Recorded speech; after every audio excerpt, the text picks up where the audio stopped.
Hi, everyone. Hello. Welcome to A Podcast Will Save This Relationship. It's Josh Miss. And I'm Sarah She Her, by the way. And I'm Josh He Him, the Josh of Josh Miss. The Josh of Josh Miss, where we all get around the Josh Miss tree and we sing, "Oh, Josh Miss tree, oh, Josh Miss tree. Please talk about Hallmark movies." Yeah, there we go. Yeah. We did a Josh Christmasplains on Believe in Christmas, a Hallmark movie, because it's part of Josh Christmasplains for 6 to 8 weeks, depending on how many times we take off. 6 to 8 weeks shipping business days.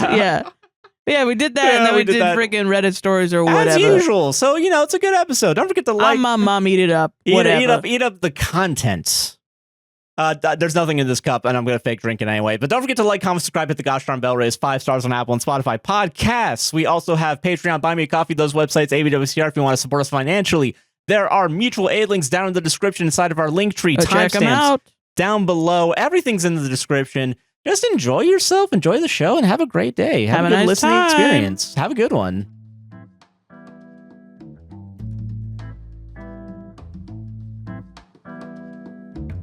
All right, I don't want to start the podcast talking about inside baseball, but we just did 12 minutes and it wasn't recording. This is the podcast episode from hell. Happy Turkey Genocide Day week, everybody. Yay. I think God is trying to get me to kill myself.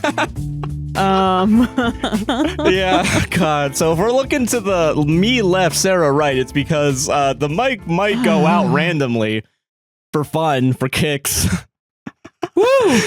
How are you doing, Sarah, besides everything that's happened? It's okay. Fuck it. Who cares? Okay. Just get the podcast out. Just fucking do the things I would do for $300. Maybe. Maybe. No, it will probably, yeah. Okay, all right. I'm doing okay, Josh, other than all this shit. Sorry this is rushed, everybody. Normally we have a nice fun time doing the podcast, but this is, I guess, the week from hell. Yeah. Which you all probably understand as well. Because you're probably going through hell also. The same thing, because it's Turkey fucking Genocide Day week and the holiday, and everybody's going fucking crazy. Who cares? Fuck that. Whatever. Fuck it. Okay, listen. Fuck off. Let's skip this holiday and let's go right to Christmas. Let's get right into Christmas. We're skipping it. With a Josh Christmasplains Part 2 Christmas Electric harder. Boogaloo. Josh watched a fucking shitty Hallmark movie and he's going to talk about it, and there's escorts in it. Yeah. Yeah, no, question mark, yeah. Yeah. Okay, so, I have some insider information that has confirmed a couple things about Hallmark movies. Right. That I think I speculated on, and I'm being proven right because I'm fucking smart. You're smart and epic, yeah. And smart and epic sauce, yeah. Mm-hmm. So, okay, Hallmark for sure, they go to different production companies, and Hallmark is basically acting like a publisher of all these different production companies' movies that are making these, like widely varying in quality, like movies, right? Yeah. Because like last week sucked because it was badly shot and badly audioed. This movie that we're going to talk about today is kind of competent, right? But also not. But because it has to be a fucking simple Hallmark movie, right? Which is annoying because when you have a good idea. Yes. And then for reasons beyond the people that are artists making the movies control, it ends up being not as good. It's very frustrating. A very bland that, something. Like, corporatism got in the way of the movie. Yes. Yeah. And the reason why you're bringing that up is because, and this movie kind of works for both of us in the sense of like, we have personal stake in like hospitality. Yeah. So the movie that we're talking about today is Believe in Christmas. Mm-hmm. And it is basically it is a hospitality movie. I'm jokingly saying it's about Christmas escorting, but it kind of is, kind of isn't. You did kind of put the escorting part in there when you explained it to me in the first take of this, which we had to scrap because my mic went out. Thumbs up. Hey, but it's not really escorting. It's more like babysitting. Yeah, it's more like babysitting. Yeah, so you're just a sexual freak, and you put escorting in there. I want more sex in my Hallmark movies, personally. I want some romance. I get it. Because, also real quick, the reason why the quality differs, that I've also had confirmed to me, is the fact that production companies will skim as much money off the top as possible, so they'll pay everyone the lowest rate, so they don't have a lot of resources to work with. Yeah. Okay. And they go to multiple production companies, and that's why the style always differs. Yeah. Between Hallmark movies. And I bring that up because this movie, while it is shot like a movie, there's still little bits of like, they had to cut corners somewhere because I wanted to make $100,000 instead of $99,000. Yeah. In profit. Yeah. Yeah. That boat's not going to pay for itself, you know? Yeah. So, okay, Believe in Christmas is it's a Christmas babysitting movie where a whole entire town is just themed to Christmas. Right. And it's basically a tourist trap. Yeah. It's kind of like a resort town where, like, if you go to a beach or something, like, they only prep for spring break or the summer season. This town only preps for Christmas. Yeah. And, like, the name of the town's Christmasland, like, that's the legal, I guess, name of it. Awesome. Not really. We're going to get into that because it's stupid what this is. Okay. Okay, but I'm bringing this up because I do want to bring up the idea that it's revealed, quote unquote, in the movie that a lot of the town is actually fake, much like you would go to a Disney World and you go to. Yeah. I worked at the Wilderness Lodge, but like it'd be like if you went to the Wilderness Lodge and like you're like, whoa, look at all these fucking cool totem things, and it's like, yeah, the contractors put that in last week. Right. Yeah, so it's all a ploy, right? It's all artifice. Yeah. Yeah, and it's not really delved into until maybe 30 minutes to 20 minutes as an idea in the movie. But I do want to bring up, like, they'll fake like tropes from Christmas movies. Yes. So like you brought up in the last segment, in the cut, you brought up that like, you know, in Christmas movies, sometimes like the main couple will like almost kiss and then somebody will walk in on them. And then they don't kiss. That's like a planned thing in Christmas Town. Well, Christmas land. Not necessarily a planned thing, but it comes across as planned when the idea is incepted into our heads. Yeah, so like it's like a Christmas movie theme park, but also town. Yes, yeah. And you can't, and the kind of the lines between reality and not reality get blurred because the person that we're focusing on actually kind of develops a relationship with the person that is babysitting them. Right. Because the town has what I'm going to call the Grinch program, which is the top secret classified information. Yeah. The Grinch program, which is every year at Christmasland, apparently this is so common that someone will bring their shitty friend that doesn't like Christmas, that they're like, all right, we're going to have someone on Grinch duty. And then instead of like them doing all the Christmassy bullshit where it's like, oh, we're gonna make peppermint mochas and we're gonna sing carols, someone's like, hey, do you want to go to Dunkin'? Do you want to get out of here? Do you want to get out here and get like actual coffee and like a diner for like the regulars or something? Yeah, and then they slowly like kind of introduce some of the Christmassy stuff, but they don't really focus on the Christmas part of it. So it's kind of like Christmas grooming. Yeah, because like they're not like, hey, let's just have a good time without Christmas. They still bring up Christmas. To bring up Christmas? Yes, because the person that is the Grinch still does. So a better metaphor is like, or simile, I guess, is that like if the mouse was like, you have a Disney representative to take somebody away and be like, hey, you want to try all the alcohol at Epcot? And then during that, you're like, you know, Disney really pays their workers well. Actually, did you know that? Did you know? And then like gives you a bunch of like, it's trying to sell you on Disney.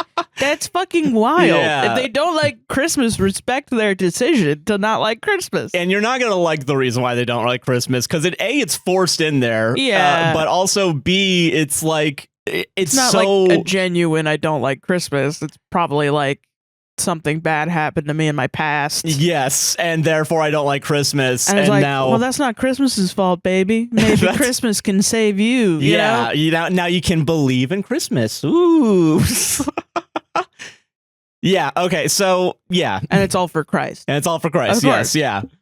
Fucking Christ. I will say they don't go to church in this one, so it's a little wacky that way. That's more insidious to me. I don't even think that's more insidious. If they just boldface were like, this is about grooming you into Christianity, I would understand it. It's Midsummer, actually. Yeah, like what the fuck? If that's what it was, then fine. Dude, I'm totally cool with becoming an anti-Christian podcast. I'm absolutely fine with that. Hallmark movies was the nail in the coffin.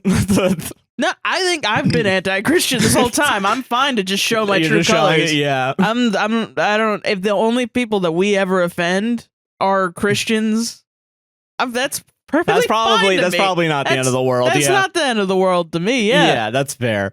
Okay, so Yeah. these Christmas groomers, right? Yeah, these fucking Christmas groomers. Okay, let's get our cast of characters real quick. So Okay, we have important business lady that hates course. Christmas, And she, by the end of it, she's going to be a trad wife, probably. yeah, kind of. We have black friend who is autistic for Christmas, and then we Is he actually autistic for Christmas, Joshua? yes. Do they say he's autistic for Christmas? She is not. No, she does She's- not. okay, We don't sorry. say that she's autistic for Christmas. She just loves Christmas so much. That it's the only thing she talks about, and it's Yeah. also she doesn't make eye contact with anyone throughout the movie. Okay, all right, okay. That's okay. Sure, whatever. There's so many times we're just like walking down a street and she's just looking off into the distance, and I don't really know why. I don't think that was the direction the director gave, I assume. Okay, all right. Maybe. Stop making eye contact. Stop it. Yeah, So and okay, so those are the two friends that are gonna go to Christmas Town. We have love interest man that is the kind of the brunt, like not brunt, but like he's like a built fucking like Yeah. not Reacher style, but like, you know, he's a working man. He wears flannel, and Okay, all right. his traumatized mom who is the orchestrator of this Christmas simulacra that this town is in. And we're going to Okay. get into why. All right. We have also minor characters, Kris Kringle, the mayor. Is his name Kris Kringle? Well, in the yes and no. Yes, they call him Kris Kringle. In the Christmas artifice. But no, he's probably named like Bob or some shit IRL. Because Probably actually, they don't say? I don't remember if they say it, because the next character is faux, like as an antagonistic bakery shop owner that might have had a crush on this guy that we're gonna have the love interest with, and I think she reveals that she's married to the Kris Kringle guy. She might say his name. I don't remember. All I know is that they're both actually married offset, as well as have 2 kids, picket fence, all the fun shit, and there's a dog in there somewhere too. Adulterous baker. Okay. Yeah, so okay, yeah, because okay. Yeah. And this is where I kind of like, I want to say I get where maybe the book originally was going, where Yeah. it's like more maybe about the behind the scenes is brought up, where it's kind of like there's a reality. Yeah. Although I will say it not points in favor of that theory when like the book cover is the poster for this movie, and the back description is basically what happens in the movie. Well, yeah, but that always happens after a movie comes out Yeah, based on a book. So I'm willing to bet they go deeper into some stuff at least. Yeah. That doesn't mean, but don't judge a book by its cover. You know what I mean? Yeah, that's Yeah. fair. No, yeah, literally. Literally, Yeah. yes. Fuck me. God damn Yeah. it. Fuck Okay, off. yeah. Okay, so, all right, okay, so best friend, let's go plot, because who cares, right? Mhm. The main character is important business journalist. She's a journalist, and she's Not walking important. She's walking down the We street. don't need him. We don't fucking need him. She's walking down the street and it's like, I want to be. She at some point says she hasn't done any Walter Cronkite-esque things, but I guess it's kind of implied she wants to. When was this made? A year ago to 2 years ago, I Okay, think. all right. Walter Yeah. Cronkite. Talking about it as Because a that's big the only thing that the 70-year-olds remember. Yeah. They don't know Brian Williams. They don't fucking know. Walter Cronkite. Yeah, that's a name I recognize. He's dead. I'll be joining Yeah. him too one day, people I in the haven't done villages any, ask. dude, just offing myself as I haven't done any Walter Cronkite things lately. As in, I'm not dead right now. I'm not dead right now, yeah. All right, anyway, go But ahead. yeah, no. So okay, so she's like talking to someone. Mhm. We're never gonna see whoever. Doesn't matter. We don't hear the voice. The character's never brought up again. And Might as well be no one. yeah, Might as well be talking to herself. yeah. And she's like, oh, I don't want to write a fluff piece for women. Ew. Women don't deserve fluff pieces. It's brought up like I want to say verbatim, like not verbatim, but like the idea basically is like she doesn't want to write she wants to write serious articles, not something that's like more for the Christmas time, like, you know, putting something in that's like, oh, here's like 10 bakery things to do or whatever, like something like that. Okay. But they also do very specifically bring up like fluff pieces for women or something like that. Like, fuck me, I guess I love baking during Christmas. What the fuck? But no, this person wants to talk about like bonds going down or something. Maybe you're just boring. Interest yield rates. Yeah, shit, dude, I don't know. Maybe you're just bad at writing. Maybe you ever thought of that? You know, I really did think that too, where like, yeah, you don't love the game if you can't write something you hate. Yeah, what the hell? Okay, then we meet her best friend at a cafe. And okay, I'm going to bring this up because I have skin in this game right now. Okay. Everything you complain about Mr. Robot happens in this scene. Where, I'm not joking. Now, I'm not going to say it's the exact same thing. Okay. Because I haven't seen this movie. Okay. But what I'm challenging you to do is take how you felt watching the movie, recognize all my criticisms of Mr. Robot that I had, and the feeling that you felt, and I want you to realize that when you say, we should watch Mr. Robot. That's what you feel? That's how I feel inside. Okay. Not when you say it, because I want to give it a chance. Everybody loves it. Yeah. But when I'm watching it, that's how I feel. When your fucking God King Jesse Cox every week on Weekenders brings up fucking Mr. Robot, I just turn over to you. He's not my God King. He's my lovable grandpa who's wrong about everything. That is fair. Yeah. But okay, so... The Mr. Robot shot, TM, as you would describe it, you would trademark it. At like multiple points, they cut to the best friend talking to the lady. Yeah. And she's just on the right side of the screen looking to the right. Like it's literally half the frame is empty. And then it's like this top third to bottom is her talking. But they also go back and forth between like regular ass like talking headshots also. So like they have that footage. I'm trying not to rage bait you, man. I know you're not. I'm not. Yeah. I'm trying not to. I'm going to shut the fuck up. But I do want to say, if I were a person who would rage bait you because it's fun and cool, it's just the style. They're just going for a style that you just don't get. Okay, that is rage baiting because I've never said you don't get it. You don't get it. You've literally, yes, you have. What I the said fuck? It, never mind. Yeah. That's what makes the movie good, is the swaths of nothingness that you're forced to consume with your fucking eyes. Well, it only happens in this one scene, so it's not a stylistic choice, so it looks like a mistake, all right? Because this is the only time this happens. It doesn't happen during the rest of the fucking movie. It only happens during now. Okay, listen. I think if we're going to pretend that the rule of thirds mean anything, I guess we can pretend that the quadrant theory TM makes is I think we could also pretend that the cinematographer for Mr. Robot made a mistake and then just committed to the rest of the show, and everyone now lauds him as a genius. When you're criticizing other people for doing the same thing, but different. Because they're not that guy? Yes. Yes. I'm going to say yes. Unironically, yes. That is the definition of pretentiousness, is all I'm saying. All right, well. This motherfucker made a Hermes bag, but it's not Hermes. So I don't fucking want it. It's the same functionality in leather and stitching, but it doesn't have Hermes on the label. All right, so Mr. Robot starts out in a coffee shop, which I think is where we were, right? We're talking about a coffee shop? Yeah.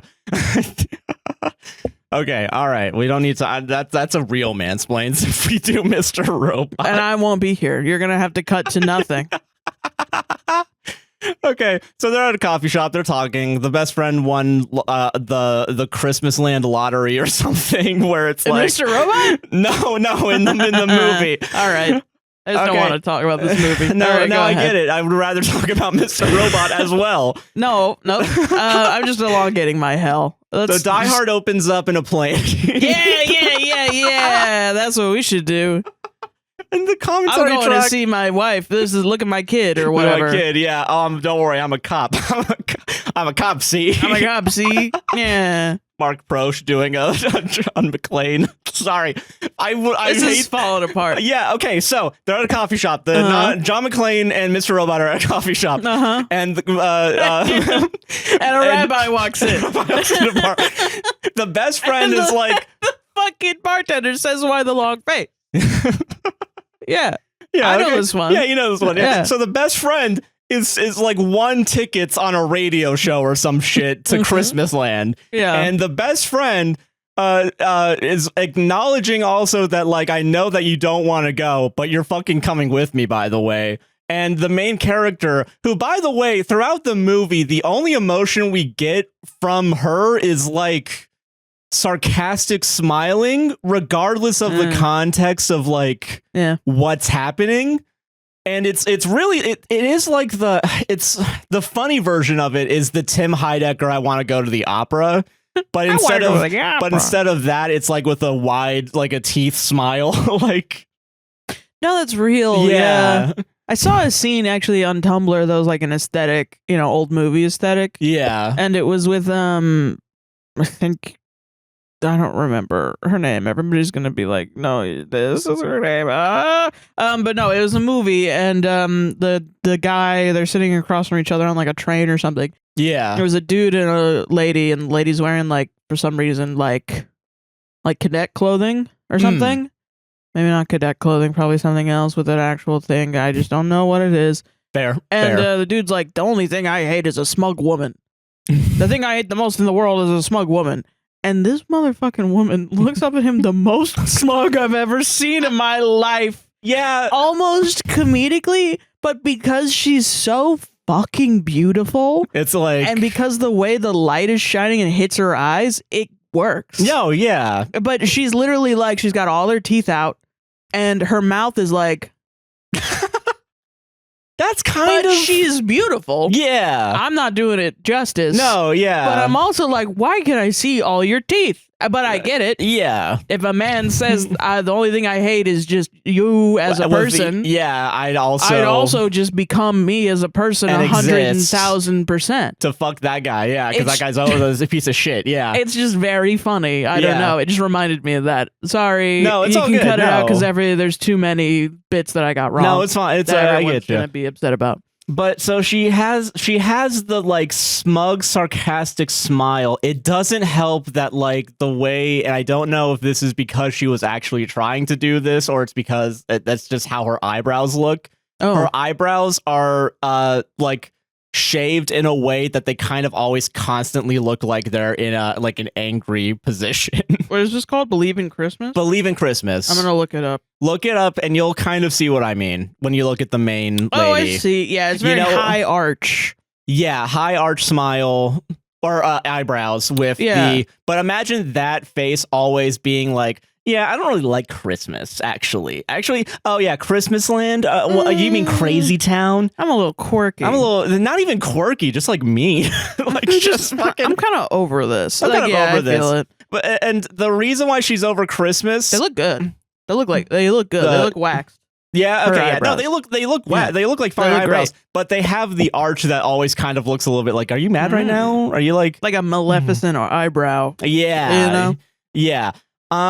And yeah, so the reason why she doesn't like Christmas, it's not because anything necessarily bad happened during Christmas. It's because she was a foster kid. And because she was a foster kid, she never had a stable Christmas time, so she never really celebrated it. Right. To the point where later on they make a point about like, yeah, you've never decorated a Christmas tree. Right. And I think the guy kind of chuckles at her when he asks that as well. Loser. Fucking idiot. There's no reason anyone could have a bad feeling about Christmas. Never, ever. Yeah. Says the guy that works for Christmasland. Yeah, like what the hell? And is the Grinch tamer. So I'm the Grinch tamer. Yeah. Okay, so the best friend basically just, I'm gonna say, bullies her into going with her by just constantly bringing it up to the point where she calls her at like 1 a.m. on her landline and her cell phone, and also FaceTimes to be like, "You're coming with. And then the main character's like, no, I don't want to fucking go. And then at some point she's like, all right, I'll go. I don't even remember why. Fine. All right, because we have to move the plot somewhere. Yeah, it's like when Dan Harmon described the hoverboard cuckold, where it's like, are you? Well, someone's got to pay for it. Are you thinking what I'm thinking? Are you thinking what I'm thinking? Are you thinking what I'm thinking? Like just that on repeat for like 3 minutes. I will say though, that is some friend shit I would pull. Yeah, calling somebody on 3 phones at 1 a.m. to bully them into doing something with me. Yeah, with me as well. Yeah, you're right. Yeah. Okay. So at some point it's done. We also get the intercuts. Oh yeah. Sorry, just a quick joke. Just a real quick joke on our comedy show. Sorry, everybody. God forbid. Just calling my friend Aaron and being like, let's go smoke some weed! And just like 3 different phones ringing at the same time. We're gonna go smoke weed! That's gonna be so crazy when like the one time something serious happens and you're like, put on the channel. It doesn't matter what channel. It doesn't matter what channel. He's gonna be like, he just wants to smoke weed. She just wants. She's totally not in a car accident right now. She's just wanting to smoke weed. I can't walk. My legs are. You have to call. I called you instead of 911 because I'm a fucking idiot. Okay, but yeah. So at some point they're like, yeah. We also get a little bit of the behind the scenes. The movie plays off. Okay, the love interest that we're gonna have, as like kind of just coming into town, as in like it kind of plays it off a little bit, in my opinion, like he's visiting for the holiday, and he does some help for his mom, who's the actual orchestrator of this Christmasland place. Yeah. Damn, girl, you fell in love with the Christmas prince? Basically, literally, yeah. Like, shit, dude, and you hate Christmas. Yeah, dude. The inner turmoil that is this man has to groom her into liking Christmas. All right, well. So, okay, so I think this is the only time I'm going to bring this up. Men always got to change women. Yeah, no, that's literally what change women. The parallels are weird between the 2 movies that I've watched. That's it. It's change for a man. Yeah. Change your whole opinion. To the point of, you know what? That's actually funny that you say that, because it happens not once but twice in this movie with both the main character and the best friend, technically, who change for a man. Kind of. Well, like she doesn't really change anything about her liking Christmas, but she does like fall in love with another person in the place, to the point of, I guess they're gonna get married, or they're a couple, and I guess they're gonna live together. Yeah. For going off of being on vacation one time together.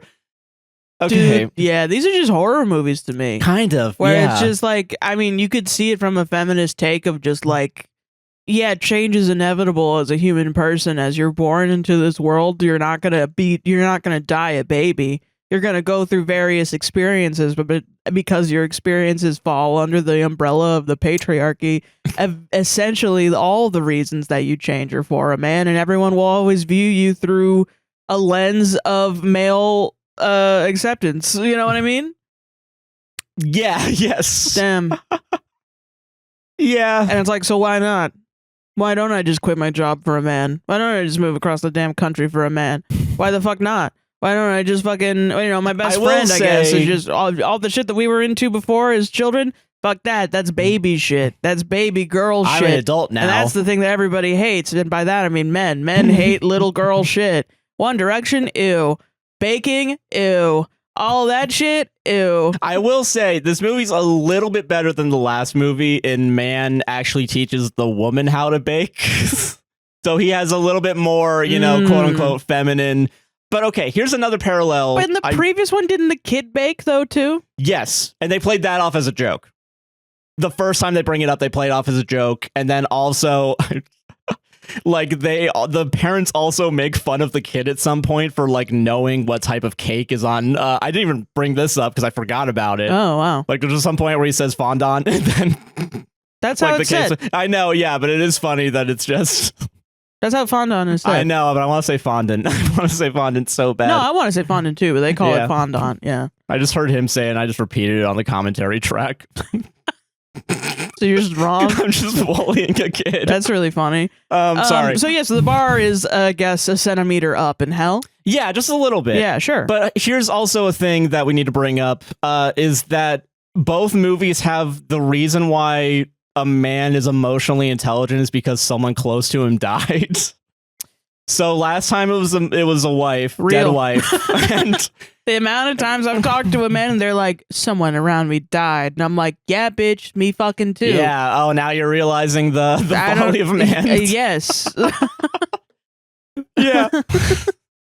Me as an individual has died a million times in the eyes of strangers because they refuse to see me for who I am and let me be who I am. Yeah. Anyway, let's continue. Christmas. Believe in Christmas. Yeah. So in this fun Christmas movie, his dad is dead, her wife is dead, her husband is dead. So the dad, the patriarch of the family, is gone. Mm. And it basically is eventually going to be implied that because the mom was so grief-stricken and had nothing to do after this man died, she opened up an inn that was completely Christmas themed, and then the rest of the town just kind of went with it.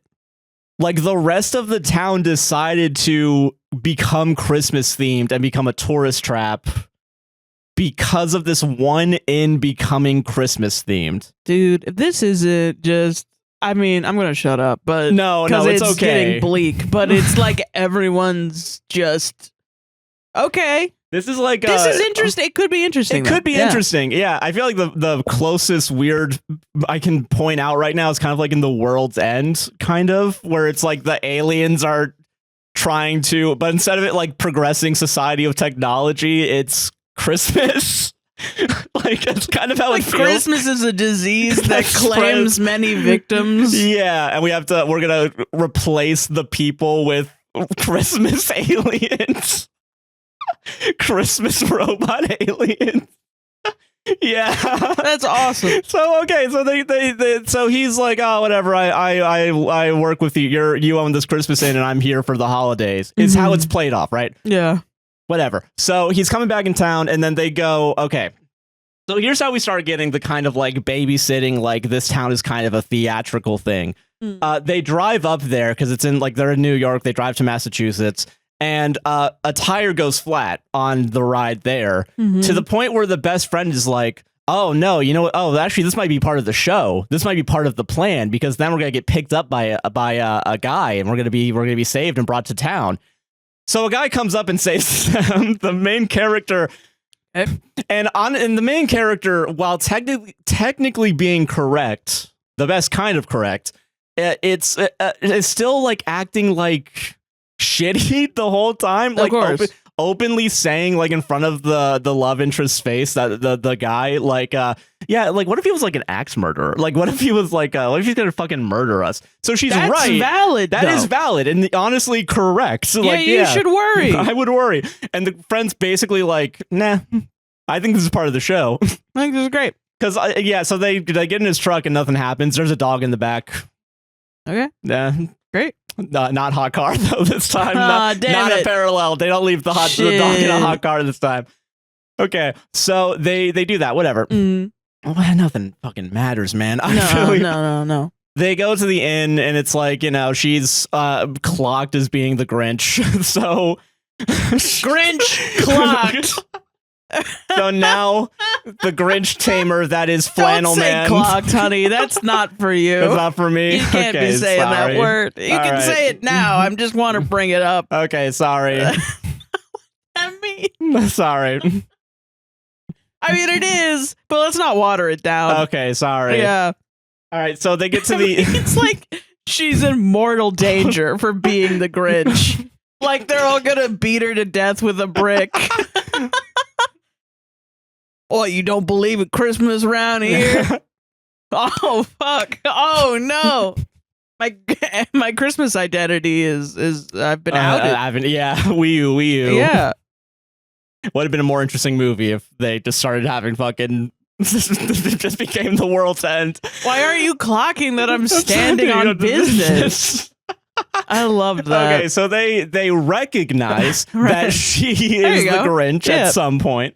And then, so I guess like the friend is like, hey, I'm going to do the eggnog tasting or whatever. Do you want to come with? And she's like, nah, I got to work. I got to do this. I got to do this article about business.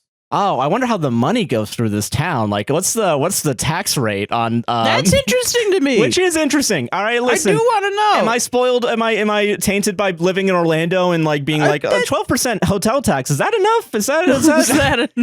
Is that? Yeah. Should we be deterring more people from coming here because they're taking up all our resources or something? Yeah. Yeah. What's up with that? Why don't I have free buses? We got billions of dollars coming through here every year. What the fuck? Okay, so yeah, why do I have to pay fucking? Where's my goddamn train? Why do I have to pay $1.50 in tolls every 2 fucking seconds on the damn highway? Well, yeah, wait a minute. This is all bullshit. Yeah, this is actually all fucking bullshit. Actually, so she wants to talk about that, and then the friend's like, "You're not having fun," and then just kind of leaves, I think. And then she goes to the eggnog tasting. We get her love interest. We'll get to that in a second. No, but at some point, the mom who recognizes she's the Grinch, it tells the son who is the Grinch tamer, "Hey, do you want to give her a tour of the town? Maybe? Do you want to?" And she's like, "Oh, I don't know." And then he's like, "No, I'll do it. I'll fucking do it."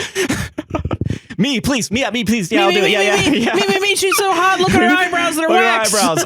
I think she's always like mean to me, which I'm kind of into. I'm really into that. Yeah. Not gonna lie though, those eyebrows are fucking amazing, and I would. Yes, please be mean to me with those eyebrows. Yeah.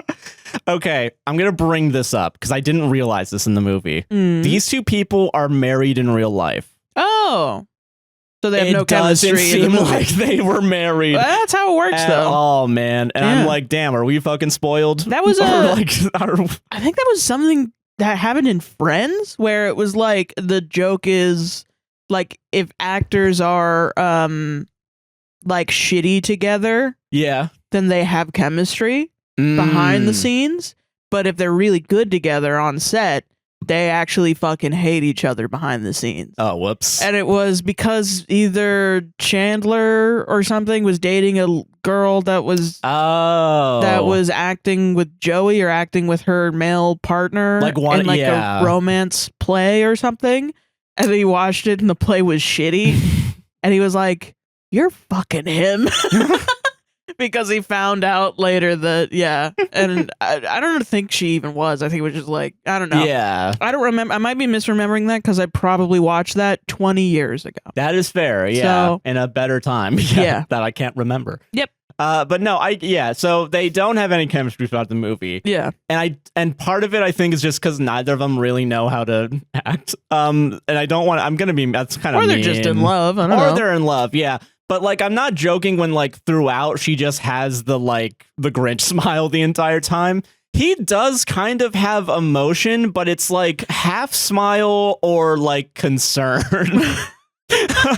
My wife is too into being the Grinch and I'm scared. Or sad remembering that I'm supposed to be traumatized or something. That I have to be traumatized or something, and we're all just going along with it. Okay. So she gives her the real tour. Hey, you fuck the fake shit. Do you want real coffee? Yeah. Not this pumpkin spice latte, fucking white girl shit. The shit that like I'm willing to bet 90% of people just generally like. me and the friends all go fucking skinny dipping in the pools of hotels. Like I wish it was real shit like that, where it's like you want to go fucking dumpster diving later, and it's like horrible stuff to put in a movie. Yeah, but no, it is just comedy. Like let's go to the not Starbucks. Let's go to the local coffee shop. Let's go to the bakery. Yeah. Where also but this is where we also this is part of the act, right? Because we get the jealous quote unquote antagonistic baker who's like, how dare a woman be around the man I liked before? Yes. Yeah. But then because so a real feeling every woman has ever had. Yeah, for sure. And then later, because we have to have that, so then we can have the main lady being like, does she ever have a crush on you? Like, did that ever happen? She has a crush. Baker. Yeah, that's true. But does she have a crush? Fuck. Does she have a crush on you?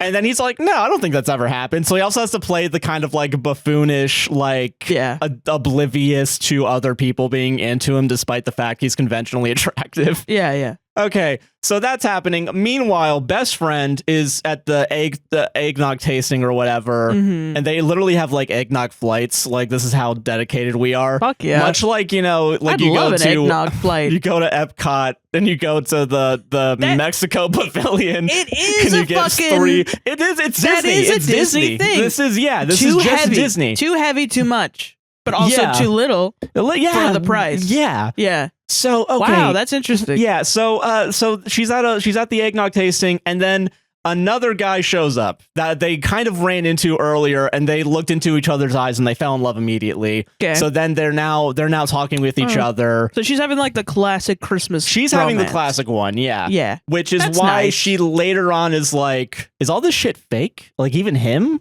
Like, even the love that I'm feeling. So that's, and in a cut of this, I did say escorting as a joke, but because there's a romantic Right. element, I see what you mean. Okay. there's still a little bit like they think, and that's why, like, even That's though what it isn't. That's what I thought it was at the beginning, but I wanted you to explain. No, yeah, and I knew Yeah. I did preface it at some point by saying, I know this sounds crazy. Like, you're gonna have to deal with. You're gonna have to. Here's your fake Christmas lover. Yes, kind of. Yeah. Well, because Okay. that's what the Grinch handler becomes, even though I don't think he's technically supposed to be. Right. But then this guy, they actually is not related to the in at all. So this is a terrifying movie about a Yeah. town that comes together to manipulate two women. And any tourist that comes by to milk them of their money, despite the fact that also That's they won this trip fucking- in a lottery or something. That's fucking horrifying. That's Yeah. that's like a hag story. That's like you have to go and defeat the witch at the center of it all, Yeah. who has brainwashed everyone or And something. that's the thing, is like the movie plays around with that idea for 10 seconds and then is like, but that's not what's happening here. That's not what's happening. Don't worry. No, it's all real. It's Magic's all actually real. real. Magic is real. Dazzle. So yeah. It's crazy. So okay, they start they start doing everything together instead of the best friend and the main lady, because Yeah. the main lady's the Grinch and doesn't want to fucking do the sleigh bells or whatever. yeah. Who cares? And so at some point, I don't remember why, but like they decide to enter, like, the Grinch tamer, I guess, is part of the grooming process. Right. Is like, oh, there's a bake-off happening. And then the main lady's like, oh, but I don't know how to bake. And then he's like, oh, I got a secret recipe from my grandma. So we can use that to bake. Also, he's a judge of the the bake-off, usually, apparently, in this story of this town. Don't worry, I've thought about it, and then I thought that, like, wait a minute, isn't this conflict of interest? But later on, he's like, I recused myself of this position. I'm a good man. Don't even. That is. I've had to deal with this fucking trope. Why is this a trope? I'm playing Catriel and the Millionaire's Conspiracy, the Professor Layton game on my phone every night before bed, because I was like, tiny room, town escape, tiny room mystery town mystery, whatever. Escape room mystery, tiny room mystery town. Consensual, non-clickbait. Consensual at 3 a.m. We talked about that a couple episodes ago. A real game. So on a real game, and I found out that all the HD Professor Laytons are on Play Pass on Android. So I downloaded them, and then I was like, you know what, this would be a great stream game. So now I went on APWSTR Gaming. Now we're streaming all the Professor Laytons from the beginning. But I remember I bought Catriel and the Millionaire's Conspiracy on Switch, which my Switch died. If you also haven't been in the rest in peace. God bless, that it stuck around for a long time. So I can't play it on my Switch. So I got it on my phone, and I've been playing it before bed. One of the situations, two motherfuckers, spoiler alert for the second case in Catriel and the Millionaire's Conspiracy, two people throw themselves into the Thames River. Oh, yeah, London, you told me about this. Yeah. and the mayor hires Scotland Yard to investigate the double homicide. Or homicide-suicide is what they think. This is a video game for children. This is a video game for children. The homicide-suicide, but don't worry, nobody's dead, of course, because it's a video game for children. Yeah. But yeah, homicide-suicide, she's like, I'm so worried because there's a festival where people stare at each other across the river and all this stuff, and it's really important to me because my dad died, and fucking I loved this one because we would go to the Thames and stare at each other or whatever. come to find out the mayor put everyone up to it and the 2 people aren't even fucking dead. So why did the mayor hire Scotland Yard? How does that make any fucking sense? She did it all to create a buzz for the festival because the murder made everyone want to throw their body into the Thames River, into the Thames. That won't go wrong. That won't. And then she's like, well, I'll recuse myself then. That's what makes it okay. No, it's not. You committed a crime. Yeah. You committed a murder conspiracy. You're doing inside baking trading with your... You're taking marketing to an extreme of committing a fucking murder-suicide conspiracy. Their families thought they were dead, and they're not. They were hiding in the mayor's office, and you hired... Just waiting? You hired the police knowing that they were too stupid to solve the murder, so that it would get into the news. God. And is she still mayor of the town? Yes. Because everyone loved it. Everyone adored it. Everyone clapped. And I'm just in shock that this game came out like 10 years ago. Like, not that long ago. Yeah, that's crazy. That is crazy. Anyway, shit. Spoiler alert. For that game. Yeah. Yeah. Sorry. Okay, so yeah, that anyway, happened. sorry, I'm sick of that trope. That's why. Fair. Yeah. So, they're having their romantic baking scene and they throw flour on each other and she's finally having fun with the idea of Christmas. They almost kiss. And then the mom shows up. That. Yeah, no, it's really... Also, you get it in your mouth. You can't eat uncooked flour. That's the worst that can happen. It'll make you really sick. It'll make you really sick. Nah, I think you can Don't eat uncooked flour. Hallmark movies have taught me, eat uncooked flour, leave dog in car. No. and everything will be perfect. Don't do that. It's in the way that you use it. What the fuck? All right, okay, so they do that. The mom walks in so they can't do it. And then the mom's like, hey, son, can you not fucking kiss her? And then you can do something else. You shouldn't say that. Christmas magic isn't actually real. We have to pledge ourselves to the artifice of Christmas. Yeah. Not Christmas itself. Yeah.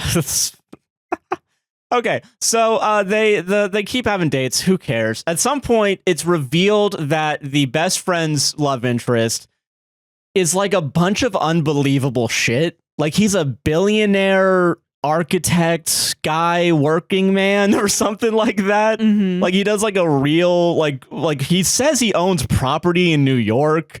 So like she's like, what the fuck are you doing here then? Wait a minute, this doesn't make sense. So then she starts getting the idea that, oh, what if he's a plant in this town? Right. Which I want to say they didn't really bring up the idea that, like, other than saying that, like, this town makes everything feel like a movie, they haven't gone as far as to say the people themselves are fake up until now.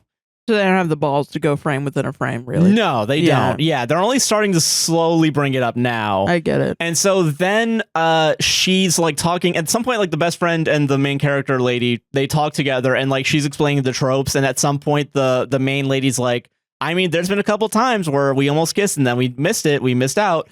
And then the lady, the best friend is like, well, only if there's not an X, you don't need to worry about that. This is a setup. And we find out slowly that, like, he kind of doesn't have an ex, even though behind the scene... Okay, hold on. Let's get this wrapped up right now before we leave this loose end. Okay. So, okay, throughout the movie, there's multiple times where we see the Grinch Tamer I love that name, sorry. The Grinch Tamer. The Grinch Tamer. Tamer of the Grinch, Tamer the of the Grinch. Shakespeare play. The Grinch taming of Grinch, the Grinch. The Grinch or not the Grinch? That is the question. Yeah. So the Grinch Tamer is off. They're talking with his mom at some point. Like he talks to his mom at some point, and they're talking about like it's brought up so vaguely, like, oh, she keeps calling me. Ooh, who is it? So the audience kind of knows there might be woman, because I have mail. I gotta go to the UPS store later. Is something in my commercial box? We run a business. Ooh, all over your commercial box. UPS woman. Stay away from me. Okay. Got her ass. That's horrifying. The UPS woman is going to her manager and being like, if this man walks in, I'm going to come back here and you need to go and help him. Yeah. because he keeps calling me, and I don't know why he thinks I'm obsessed with him. I'm just trying to do my job to send my daughter to school, to send my daughter through college, and I'm sick of this. I'm sick of this. I have a husband at home. He's passed away, and I'm not ready to date. I'm not ready to date yet. Why does Lenny Kravitz keep singing about me? Okay. So like they have the calls and Go ahead. I'm just gonna it's fine. laugh in the background with the thing I've completely made up in my head. mind. Yeah. I would also be afraid if Lenny Kravitz was in love with me. Yeah. Okay. Just like a Milky yes. Way. Yeah. I would. Okay, so they're planting the seed. They're planting the seed. Why would you do just like a Milky Way when American Woman is right there? Because I did it. I He's did that like, already. stay away from me. I'm moving on. I'm doing. We're done. I know 2 Lenny Kravitz songs. I'm milking them right now. All right. Because I need to make money off of knowing Lemmy Kravitz by somehow. Lemmy Kravitz by Lemmy Kravitz. Crumpets.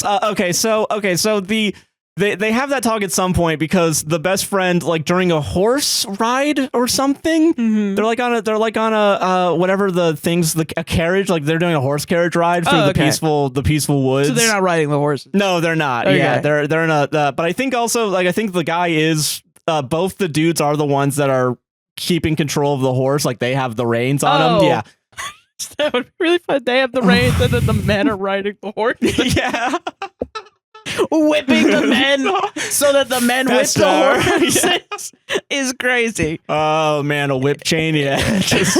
Okay, you didn't have to sound so excited by that, buddy. Well, she's so angry at me. I'm just so into it. It's that high arch. Okay, so at some point he's talking about like owning land, and then she's like, "You're not real." So.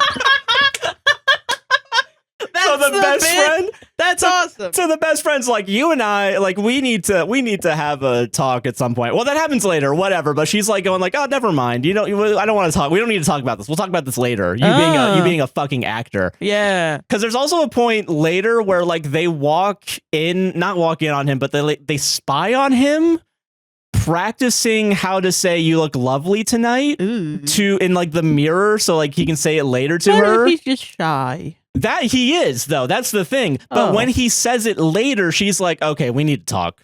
Like, That's not real. You're not fucking real. You're not fucking real. And then it's revealed he is real, but it's the other guy that isn't real, but also is. Okay, so right. They're doing their horse stable fucking thing, whatever. Also, there's horses in both these movies. What's going on? So fuck. They just have one set, and then they're just fucking moving it around. The payment for a Hallmark movie was created during Wild West times. Yeah, so now we have 20 pieces of gold and 500 horses. There you go. And a room at the inn. And a room at the inn, please. Yes. Give me your finest lady bather, and I will. Arthur Morgan. Yeah, I was gonna say, give me a bath, give me a shave. Yeah.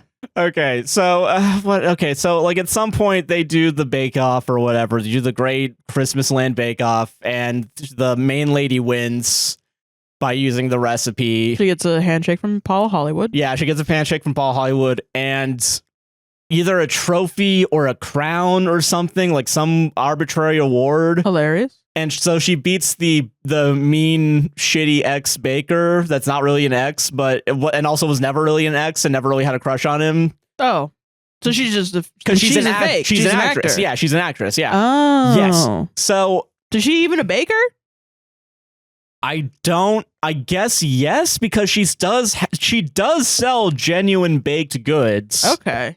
But it's like you don't see the scene where she's unpacking them from the plastic. Yeah, you don't see the scene where they have the box truck backstage. Or you point at like something in the front and you're like, I want banana bread. And they're like, okay. And then they go out in the back and they pour the banana bread ooze out of the plastic bag and put it in the oven, and they come back out and, they like, put it in a different plastic bag to give it to them. Yeah. Or like, you ever go up to one of those motherfuckers and you're like, can I have the one in the thing? And they're like, that's wax. That's wax. Yeah, isn't it? That's so crazy that it's Styrofoam like, yeah, we got fake. Speaking of styrofoam, I know they shot this in summer because they need to get the movie out in December, right? Who cares? Yeah.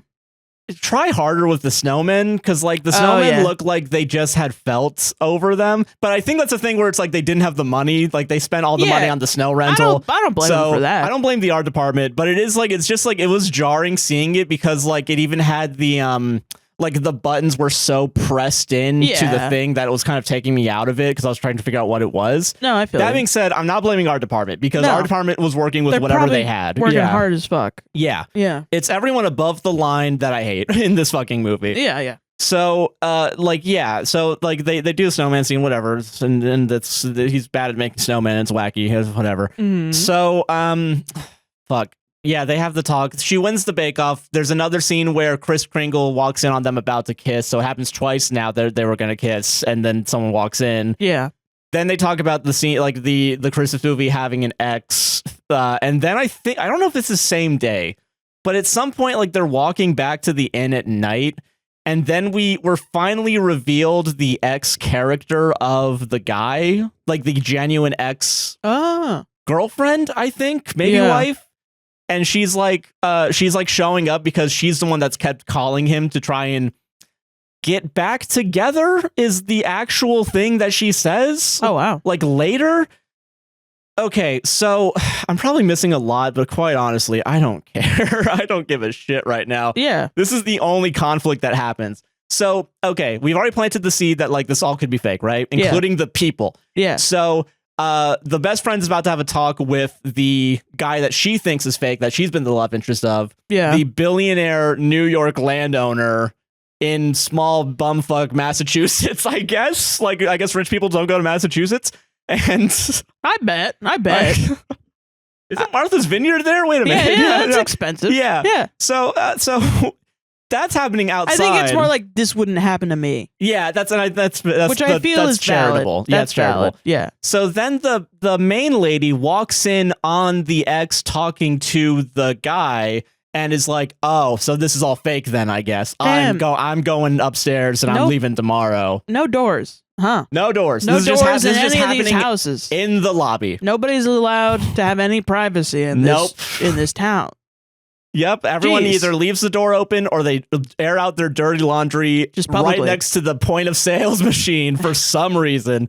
And also the mom's there. The mom's also watching all this going like, what the fuck's going on? I'm here for plot necessity reasons. This bitch is acting crazy.